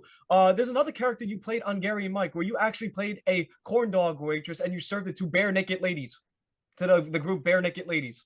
Oh my God. And this is like core memories unlocked right now. Like I'm just remembering every one of those records, and I remember the corn dog lady. God, I'm gonna have to go on YouTube and watch all these episodes. Did you record? I'm gonna have to find it. Did you record your line with Bare Naked Lady or like the group? Probably we did not record alone. Probably. And probably I didn't know who in the fuck they were. I didn't. Probably. Like back in that, what was that? Like 99, 2000? 2001. 2001. Yeah, right? Yep. And Well, Probably. it might have been I recorded noticed in I 2000 and in 2001, of course. Right. Well, probably. And I didn't know who they were and noticed that nobody married me. So I'm pretty sure that I was just like, all right, you're probably not very good at what you're doing. And I'm judging you. Did you take a job from a voice actor? Who are you? Probably that was me going, yeah, well, let's get on it. Because I got shopping to go do. Let's go do this. I got to go grocery shopping. I'm teasing. And this was the Mall of America episode too. So yeah, that was a great episode. Mall of America. Oh my God. Well, actually, How about Hands on a Hot Rod was that I have the best memories of, because hearing Kevin Michael Richardson scream Hands on a Hot Rod. And him screaming, Sister Marie, you're out. And you go, and he's like, look, she has her hand on her, and you're like, go to hell. It's like, where's your God now, sister? Where's your God now, sister? I thought that was a wonderful line. Great writing. Did you play the woman? I forgot what her name was, but they nicknamed her Poop Sack, and she has like a bowel problem. She was on the Hands on a Hot Rod contest. And oh yeah, because I forgot who Deborah played in that episode, or whether or not she was in that episode. Was she in that episode, Chris? I can't remember. Yeah, because it was only me and Deborah. There were nobody else. And there was a guy named Kevin Schoen, that was in a couple of episodes. But if you've got me and you got Deborah and you've got Kevin Michael Richardson, and we can change our voices, why would you need anybody else? That would be it. But I think that if it wasn't Deborah, it was me. Because we were it. With the range and versatility you both had, it was kind of just like you working just that well at the principal ensemble. Right. But thank you so much for saying that it's versatility and not mental illness, because I appreciate that, because I always tell people my mind is why I live alone. Like I will never, that's why there's no dating, there's no nothing. Yeah. And I didn't know that I had this, but I am really, really, really, really, really highly trained as a singer and have been singing professionally since I was 16. Where I got paid 8 shows a day, 6 days a week at Marriott's Great America in Santa Clara, California. Then I worked at Disney in Florida parks for 2 years, singing live, like that kind of thing where you are. And also, I think I'm the kind of person that absorbs other people. Like I'm staring at you because I'm interested in you, not in your face, but the way that you sound. And I love to be in an airport and listen to people and pick it up. And I love listening, but I didn't know. But I think that my voice the range is so big, you guys, because I have sung my entire life. And I believe that is true, because as I've gotten older, and I think for me, hitting the milestone of 60 was really tough, because I I wasn't well. It was during COVID. I turned 60. I got very sick. I had like a really bad hormonal storm, and it brought my immune system down. I got COVID. I had a light heart attack. I then got adult onset asthma. I mean, I couldn't sing. Then over a year, I sort of had what they call a vocal cord freeze, where I could perform, I could talk to you, but I couldn't sustain a note because my vocal cords had gotten so weak that I couldn't. When you sing, you bring them together and they vibrate. And I didn't have the strength in my vocal cords to hold them together to keep a tone longer than a second and a half. And it really impacted. And I think that some of my versatility has gone away, and I know that I can rebuild it.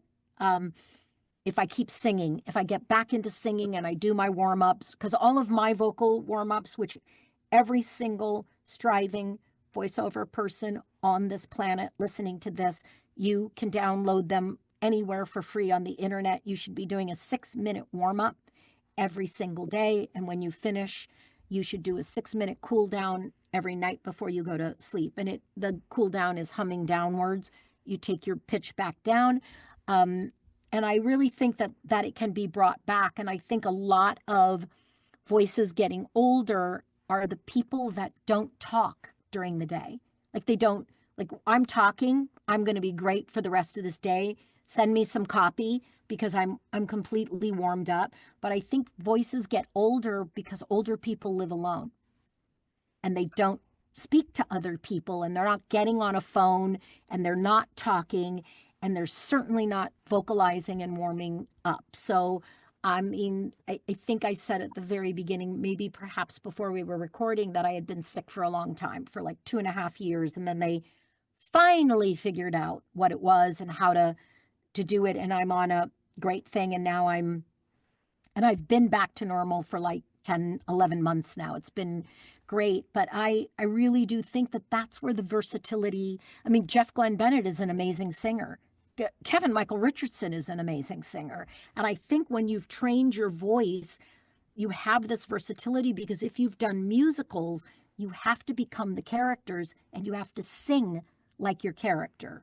And so I think that has been in my brain prior to singing at 16 at Marriott's Great America. From the time I was 8, I'd been doing musicals in San Jose, California, which is where I grew up.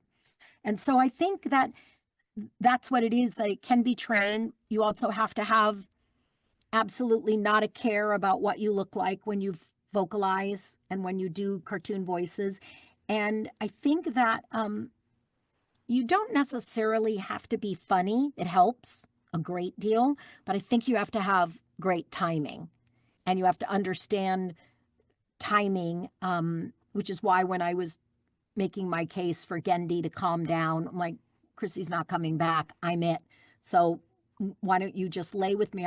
I have different timing than she does. We're both funny, but in the jazz singer thing. So I do think that the versatility, thank you again for not saying that it is mental illness, wink, wink, which it is.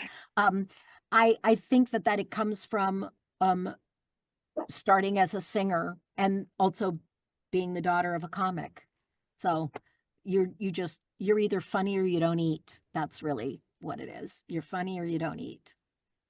Honestly, I never really associated an actor's versatility with mental illness, so okay. Well, I think it's fabulous. I think that, well, I also think that, Chris, if you got into our heads and you saw the thought processes, I think that I don't even want to say, I think that I'm divergent. I do think that I'm neurologically divergent, and I think I always have been, because, and I should stop right there, because I actually don't think that's a mental illness. So I think doing my funny joke of thank you for not saying I'm mentally ill. I do think, though, that the best actors we're a little off kilter. And we also have a huge, I don't care what you think about me attitude, which helps a great deal in the booth. And I try not to sit next to any reflective surfaces so that I can't see that I look ridiculous when I do my voices, especially teacher. I mean, that's an ugly look. But it has to involve opening your mouth really wide, or else you hurt your vocal cords. Well, Chris, True. you had a question related to that too, right? About like methods and preparation, right? Who had that? Chris Did you, had Chris? Oh yeah, I did. Yeah. Do you want to ask that now? Sure. Are there any methods or preparations that you do before like performing a particular role? Yeah, I will say that I wished. Here's where it came about. So I was doing the flea from Mucha Lucha, which is one of my favorite characters on the planet, next to Cheese from Foster's Home. And both of those, when I was doing the flea, I didn't warm up. And I was doing a promo for Cartoon Network for the holidays. And it was when Jeff Glenn Bennett was playing the Christmas sock. And it was a sock that talked. And then sometimes they'd have other people. So I came in as the flea. And the sock was doing something, and the flea came in on a rope and swung through like Tarzan, screaming. And I had gotten it on one. And then the guy said, the engineer said, "Oh man, you peaked. Can you do it one more time?" And I said, "Yeah, I can do it one more time. And then let me just keep going so that you've got it and you can cut it." And he went, "Great." And I did it, and I felt like a pop in my vocal cords. And I thought, "Oh, that's weird." And I kept talking, and he was like, "Got it." And I left, and I got in the car, and I thought, "It's weird. I taste blood. This is weird." And then I got home, and I was quiet, and I had the radio on. And as I was getting to my exit for my house, I started to hum along with this song, and no sound came out. And I thought, "Oh, that's weird." So I went to the doctor the next day, and I had ruptured my vocal cords. And he said, "What did you do?" And I said, "I did like a Tarzan scream of this." And he said, "Right, you ruptured it. I don't know that you're going to be able to sing again, and we're going to have to." And I was like, "I don't care about the singing. I got to get to do my voices." So I was on vocal rest for 3 weeks, and it did go back down to normal. And I was taking arnica to take the swelling down and all this kind of stuff. And that is when I started to use my singing vocal exercises as my warm-up exercises. So I want to say that this was 22 years ago that I did this. And for 22 years, I have warmed up. And I also warm up every single day, but also in the shower, deep breathing to anybody while the steam is on, to do some really deep breathing. And I think it's really important, but I don't think that you want to do big belty to warm up. You just want to get warm. You don't want to sing a song. So you don't want to do big belty warm-ups. And then if you do a voice that's a little girl and you're very high, you want to do warm downs, which are humming, gradually taking your voice lower and lower, and it just relaxes your larynx. But yeah, I do about a 6-minute warm-up that I did get from a vocal coach. I just don't do the last bit of it, which is a big warm-up, very belty, to get your singing belt up really high. I don't do that anymore, also because I'm old, so I don't do things. The reason No, you're still young. You're still young, and you still got it. I hope so. I hope No, so. actually, I take that back. It's not that you still got it. You never lost it. Thank you. Never lost I did for a couple of years, and it really frightened me. And I think when you hear old people say, "Well, dear, as long as you have your health." And I can tell you, dears, as long as you have your health, because for about 2 years, like almost to the day, I was at my wit's end. And I didn't know what to do. I had actually a doctor say, "Well, you're a woman at that age, you're going to be 30, 35 pounds overweight." And I'm like, "What?" And he said, "I don't like your cholesterol this high. It's very scary. So I'm going to put you on medication." And I'm like, "I can't take that it's not good. My whole family can't take that, blah, blah, blah." And he said, "Well, I think you look good with this weight on you. You're a little chubby. And I thought, oh my God, my cholesterol, I'm at a stroke level, and you're talking about me being kind of chubby. And so it was 2 years of, finally I got fed up and went to a specialist, and it's under control. But I had never felt more old and past my prime than I did during that time. And during that time, I filmed, just so we can get perspective here. MeTV has a new Toon channel called MeTV Tunes, and you can find out where you can get it for free. It's on regular TV, where you can get it for free at metvtunes.com. And we had done this movie for Bugs Bunny's birthday, and I was 40 pounds heavier than I am right now. And when I went to meet these guys, and we premiered it at San Diego Comic-Con, where I saw Amber. So we were at San Diego Comic-Con, and when I went down to the lobby to get the van to go over, everybody from MeTV was staring at me like, are you Candi? And I said, I am, let's go. And then I saw the film, and the camera adds 10 or 15 pounds. I looked so ill and so bloated that my daughter, who was in the audience when I came on, went, oh. And I was like, see, I need to be continuing and like losing, because that's horrible. And, it was a very, very tough time. I do want you to know that during that time, I did record. Thank goodness my voices didn't change, because I did record The Day the Earth Blew Up, which comes out in February. And it's a Porky and Daffy long form movie in the movie theaters, and I play Petunia Pig, and it's just the three of us, Looney Tunes characters. It's probably some of the best work I've ever done, besides Acme v. Coyote, which I don't know will ever see the light of day. So, well, we definitely saw a light on, because Chris put his light on. There you go. Is my light enough? Yes. Yeah, and I think that's what I was worried about, was being so ill that it would keep me. I mean, for a long while, I couldn't take a deep breath, and now all of that is fine and over. I don't know that I'm ready for a musical, but I don't know any musical hiring people my age, so I think I'm fine. I'll just do a musical in my shower, like I always do. Thank you. You're welcome. Thank you. You'll definitely get that role, Candi.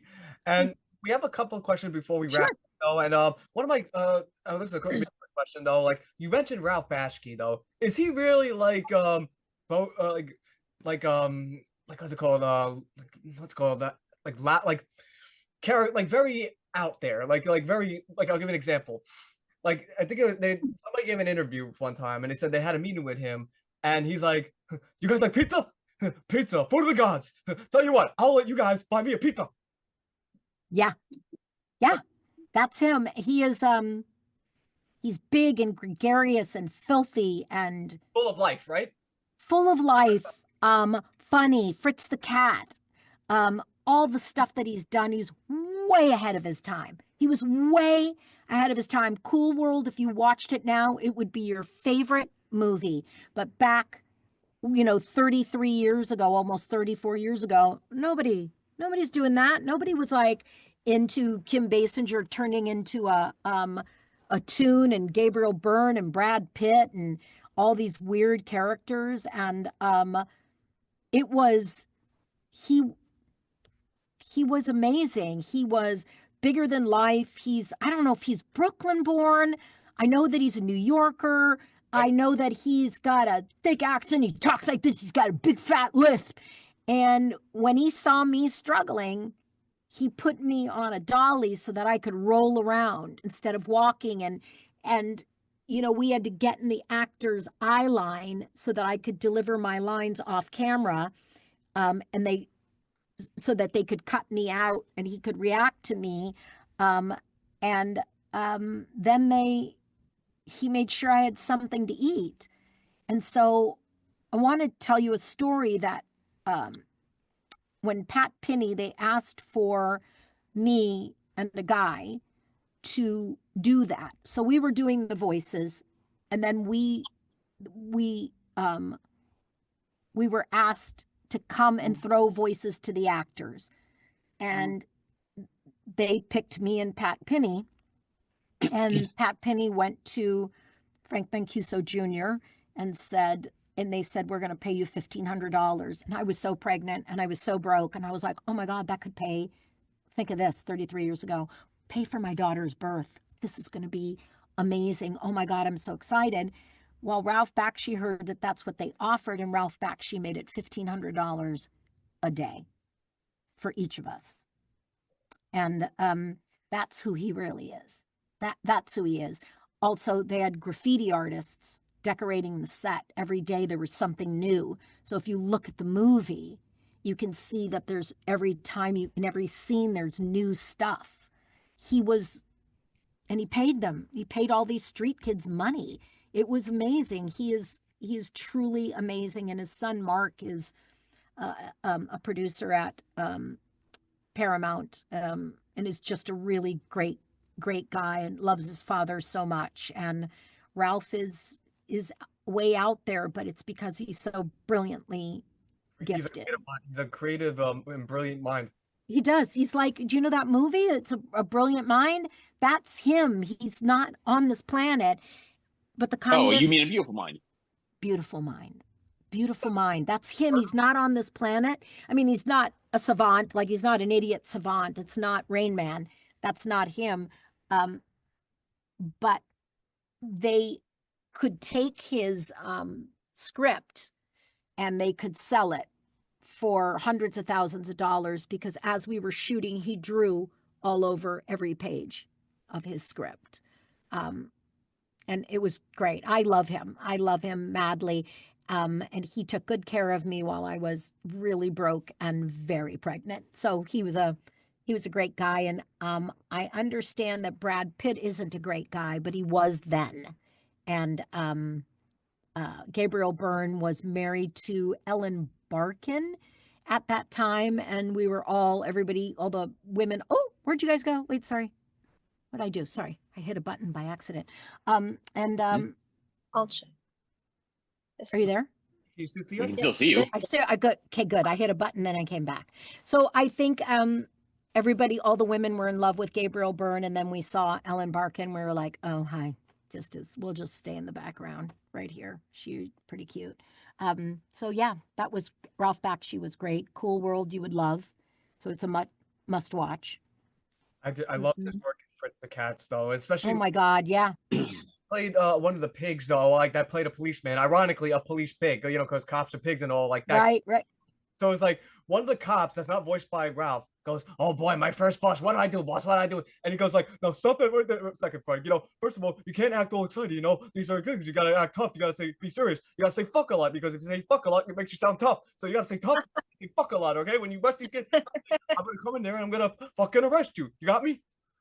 That's so funny. That was his fast pace. Like, I just loved Ralph's it was incredible how detailed he was. He was like, yeah. No. He's like, no. You don't go in there act excited. You go in there and you act all tough and you say fuck a lot, because you say fuck a lot, it makes you sound tough. I'm like, this is so good. I love you, Mr. Basky. I love him, and you'd love his son Mark. He had me on his movie Rumble out of Paramount, and it didn't do as well as I think he wanted it to, but it was beautiful. It was a great story about a girl who's in the monster world, and her father was a wrestling coach, and he handled the biggest monster in Monster World, and he dies, and everybody is very sad that her father, the coach, is gone, and so she decides she wants to take over, and the monster that he had wrestling wanted to be a ballerina, wanted to be a dancer. And so it's such a great story. And he is so much like his dad. Just a great Mark Bakshi is unbelievable. But I loved Ralph. Loved working. I did so many voices on that. It's insane. I did Lonette. I did the Mother Rabbit. I did the Eartha Kitt sounding one that was like that, one of the goons. And I forget what her name was, but it was fabulous. It was very fun. I loved working on it. Loved it. Chris, Jess, we need to get Ralph and/or Mark onto the show. Yes. And you know, we're gonna Make it happen, Pete. You have access to the Yeah. agents. still waiting for Ralph to return my email. Reach out to Mark. Okay. Don't, because Ralph is not going to do it. I mean, not going to reach back. Okay. He's paper and pen. Got it. Reach out to Mark. And you know what? Tell Mark I said that you should do that, because I love him. I think he's the greatest guy ever, and I love his dad. We're gonna. Yeah, his dad took very good care of me while I was very broke and very pregnant. So, Aw. yeah, good times. Good guy. So, what other questions? Come on, we're having fun. Yes. Your next question. What advice would you give to inspiring young voice actors and actresses? My advice would be what I tell every person coming into any industry. 3 words. Why not you? Why not you? I didn't know anybody.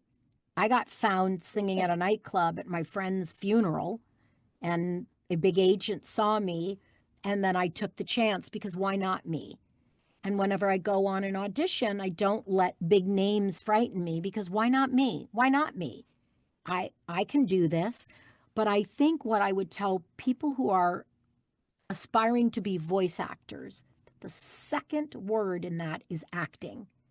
You don't have to be private coached. You don't have to get coached by a voice person. You have to take an acting class so that you know that your point of view on something, that you know how to break down a script, that you know what the beats of a page are versus the beats of a scene versus the beats of the entire thing. You need to know your position in it. It doesn't have to be expensive. You could go to a junior college. You could find a summer acting program. You can go to Parks and Rec, and somebody there is going to teach you the basics of acting. They cannot teach you talent, but they can teach you how to act. And I guarantee you that is 50% of the game. 50% of the game to get you in a room is that you read that copy as an actor would read that copy. Because I have a story. I was getting my teeth cleaned, and from a doctor I never went back to, because his dental hygienist said to me, "Oh, I hear that you do cartoon voices. I think a monkey could do that. I could do that. I could do cartoon voices. It's so easy." And I said, "It is really easy." I said, "As a matter of fact, I can do your voice. Can you do mine?" And she went, "Oh, well, and I said, "No, I want you to do my voice right now. Take your voice down and do my voice." And she was like, "Well, I'm I'm kind of stuck here." And I said, "Yeah, but when you do that, I can do you, so they can't hire you if they can get 5 voices out of me, because that makes me cheap." Because in SAG, the first voice they pay for, the second voice you give them for free, the third voice is a 10% bump. The fourth voice, you get another check, but that means they get a 5th voice for free.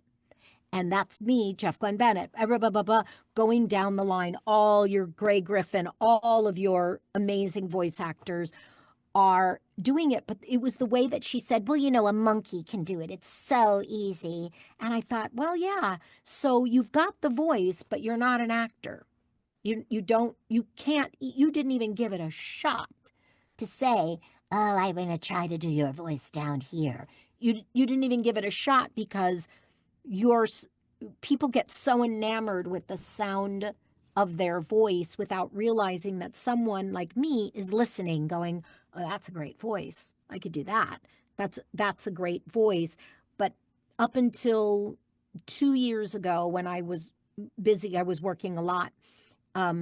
Right before I had gotten ill, I was in an acting class every Monday night for 5 years. And I still take, if I could, I would still take acting. I just don't want to do a Zoom class right now. I'm not interested in it. But I really want to I want to encourage people, and it doesn't have to be a lot of money. It just doesn't. It's just very important that you take an acting class, so that you know what's you know what's going on. That is the difference between the amateur and the professional. And that's really the only difference. It's not even talent. It's the ability to know what you're reading and how to read it. And what is your voice in the reading? What are you bringing to it? Are you a sidekick? Are you the lead? Right. Who are you? And you don't know that unless you take a class. You don't. You have to do some work, and that's it. You have to know how to look at a script and what all the words mean. And that's what I would say, because voice is only one half of it. Truly. Half the battle, right? Half the battle. The other half is bringing your intellect, bringing your talent through your acting into it. That was what we discovered on Chalk Zone, because we had somebody with the woman Hinden, who I love, who played a Penny on it, had a very interesting voice, but she sounded very much like this in real life. She had such a great voice, and she was such a good actor that she made that part live. She made that part live, and she could have not done anything else, and they would never have replaced her, because she was such a good actor. She continues to be such a great actor. Incredible. And I have to ask you too, Candi, Yeah. Did you ever get to work with Ed Gilbert, who voiced Balu on Tailspin? I don't know that I did. Did I do a Tailspin? I don't know that I did. And I don't know. Ed Gilbert is not one of the Ed and Eddies. He isn't Canadian, is he? No. Okay. I'm trying to think. Ed Gilbert is, I'll actually look him up right now. Ed Gilbert. Please. Ed Gilbert was best known for Tailspin, but he also did other voices too. This is the gentleman right here. That's Ed Gilbert, the actor. And he voiced in the voice acting world Balu, and I'm gonna read some of the other stuff here. He was in Scooby Doo, the Reluctant Werewolf, one of my favorite the Tom and Jerry movie. He played Pugsy and Daddy Starlin. Oh my gosh! And he was in Page Master. Oh my gosh! That's a good movie. SWAT Cats. So then, yes, I did work with him. Yeah, I probably don't remember it, but yes, I worked with him because I did all the SWAT Cats as Angora, your kitty in the sky. I still remember that. And I'll never forget to another name that we don't bring up often though, but I feel like they should be brought up, and that's Richard Kind, the voice actor. Oh God, I love Richard Kind. Me too. He's a legend. He is a Inside legend. Out, Bug's Life, and Big Mouth. Yeah. And so many other stuff you've seen. I did a Bug's Life, which is so interesting. I do want to hear a really great story. So Sure. whether you want to or not, you're going to hear it. So smile and pretend. So Bug's Life. I'm all in. Okay. So I book a scratch. And for those of your listeners, that is that I go in and I lay the voice down for the celebrities. They will change the voice, but like as not, they're not going to change my timing because the animators are animating to my voice. But the celebrities will come in when they're available to lay down their tracks. And I walk out, and Tom Hanks produced that movie. And Gary Getzman is his producer for Playtone. That's Tom Hanks' company. And I walk out and I'm looking at this guy, and he said, "You look like a very old Candi Milo." And I look at him and I said, "You look like an even older Gary Getzman." And we laugh because he was a producer on the very first major feature film I did that gave me my SAG card. That was reality TV. I did the very first one. It was called Reaching for the Stars in 1984. And we were going to be like the Monkees. We were a girl group, 5 of us, who were going to be put together to go around the United States and make records. And we were recording records, and we went on the road, and we all wore mic packs. And it was the very first. And we ended up on the Tonight Show, and it was like really great. And we didn't get great ratings, and it didn't go anywhere. But Gary Getzman was one of the producers, and he produced the record that I sang lead on. And I just one day said to him, "Oh my gosh, I said to my agents, I think that that's the same guy that did that. And they were like, let's ask him. So I got on and I got to say that. And I saw Richard Kind, but I didn't get to work in the booth with him because though he is a brilliant actor, he was not considered a celebrity.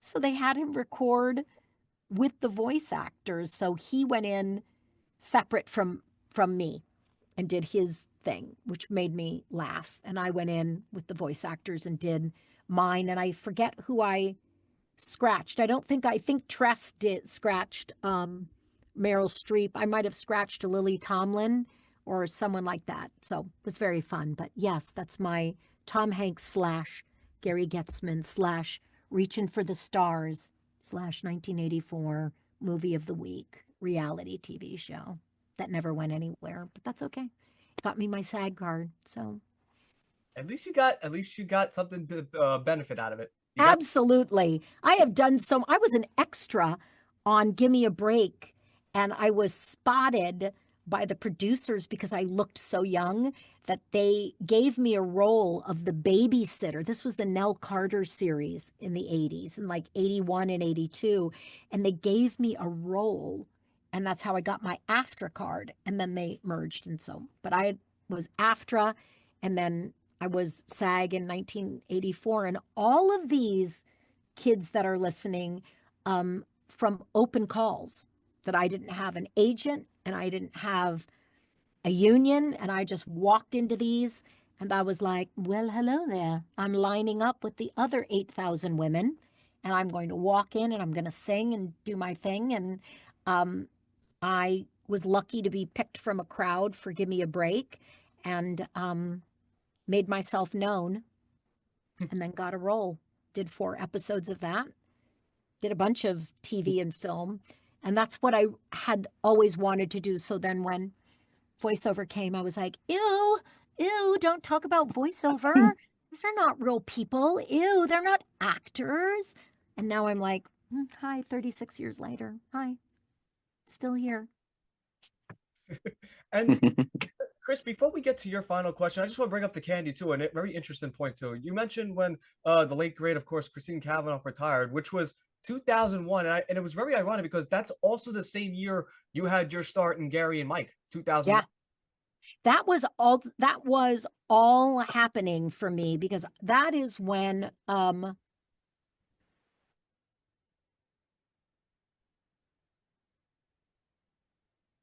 Yeah, what happened? Hold on, give it time.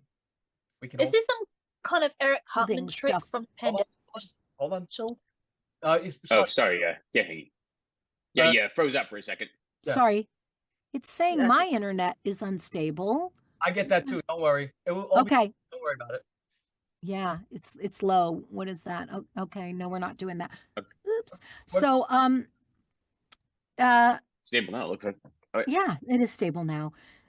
So remember that it takes a year for you to do it. So I believe that because I know where I was living, and then I know where I moved.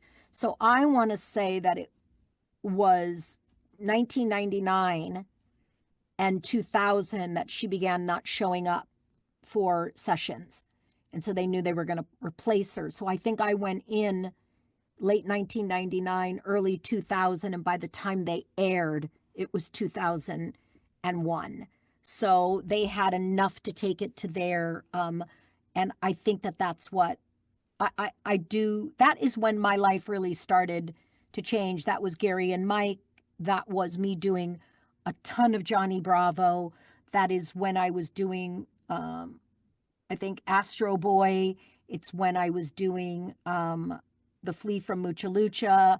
I was on Chalk Zone. I was on My Life as a Teenage Robot, Foster's Home for Imaginary Friends, all at the same time.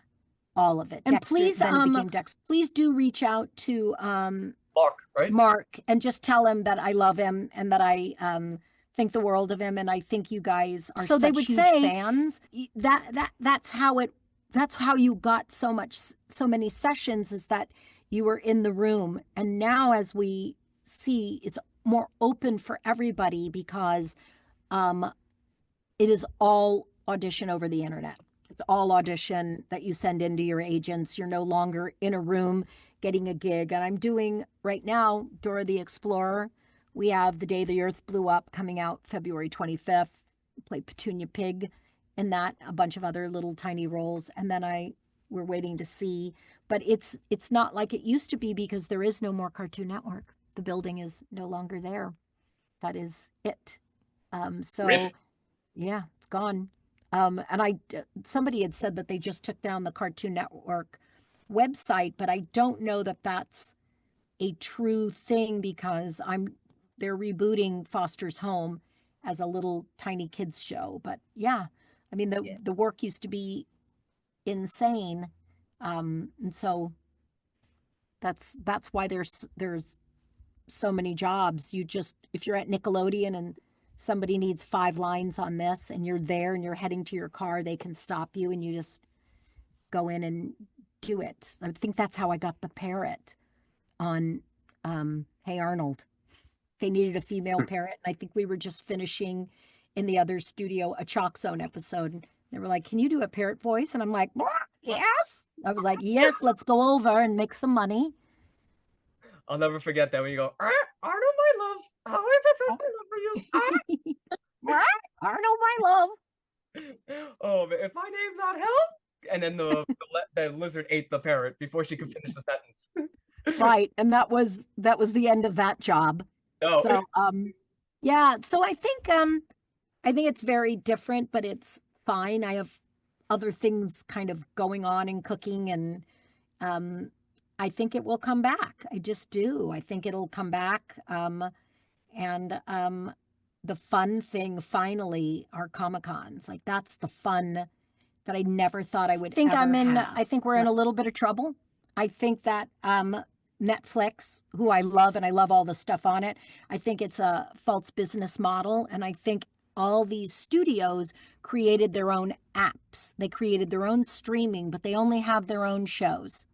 Why Netflix was successful was that it could buy that, license it, do it on there, pay residuals. And these guys are not, they want to do what Netflix is now doing, which is foreign dubbing. They buy all these foreign things and then they're having us dub for like $20, $25 an hour. It's not going to be successful. I think that what's going to happen is Disney's going to end up buying all the apps all together. And you know what they're going to become? Cable. So one of two things are going to happen. That's going to happen and we're going to be paying them, and then they'll offer internet, and then there'll be cable TV until they're destroyed.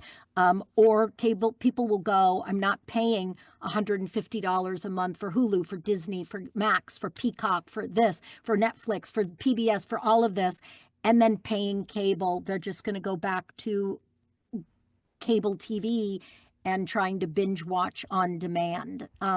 But I think the big deal is that they would like to not pay profit sharing, which you guys know as residuals.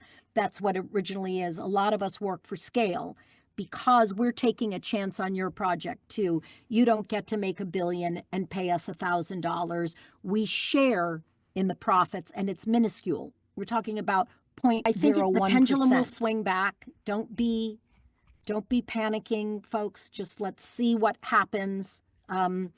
I think it's bad right now. I think it's going to get a little worse, and then I think it's going to swing back because it's either going to be one of those platforms is going to become cable TV and own them all, and then you just pay, and it's going to be Disney, and you're going to pay them all a fee. You're going to pay Disney a fee comparable to cable, or you're going to go back to cable and just scrap them all, like a lot of my friends have done, and said I don't pay for anything. I watch it on YouTube. And YouTube is getting very big too. So I'm interested to see more than not what happens with TikTok. I'm very interested in that because there's a lot of young creators making money listening to me intently. Let it land. Let it be. We'll see what's going to happen, and we'll act accordingly. You know, right now it's just up in the air as everybody's trying to figure out how to get paid and then how to not pay actors. So hopefully we'll meet in the middle somewhere.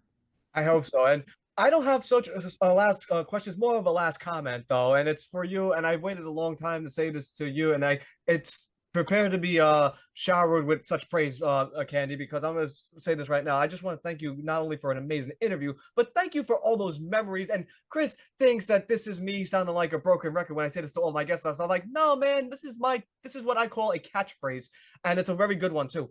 And basically, Candy, I just want to thank you for not only memory. Okay. Keep God going. will please. not Keep leave. going, God please. won't even let me have a compliment. Well, take 11, action. Here we go. Good.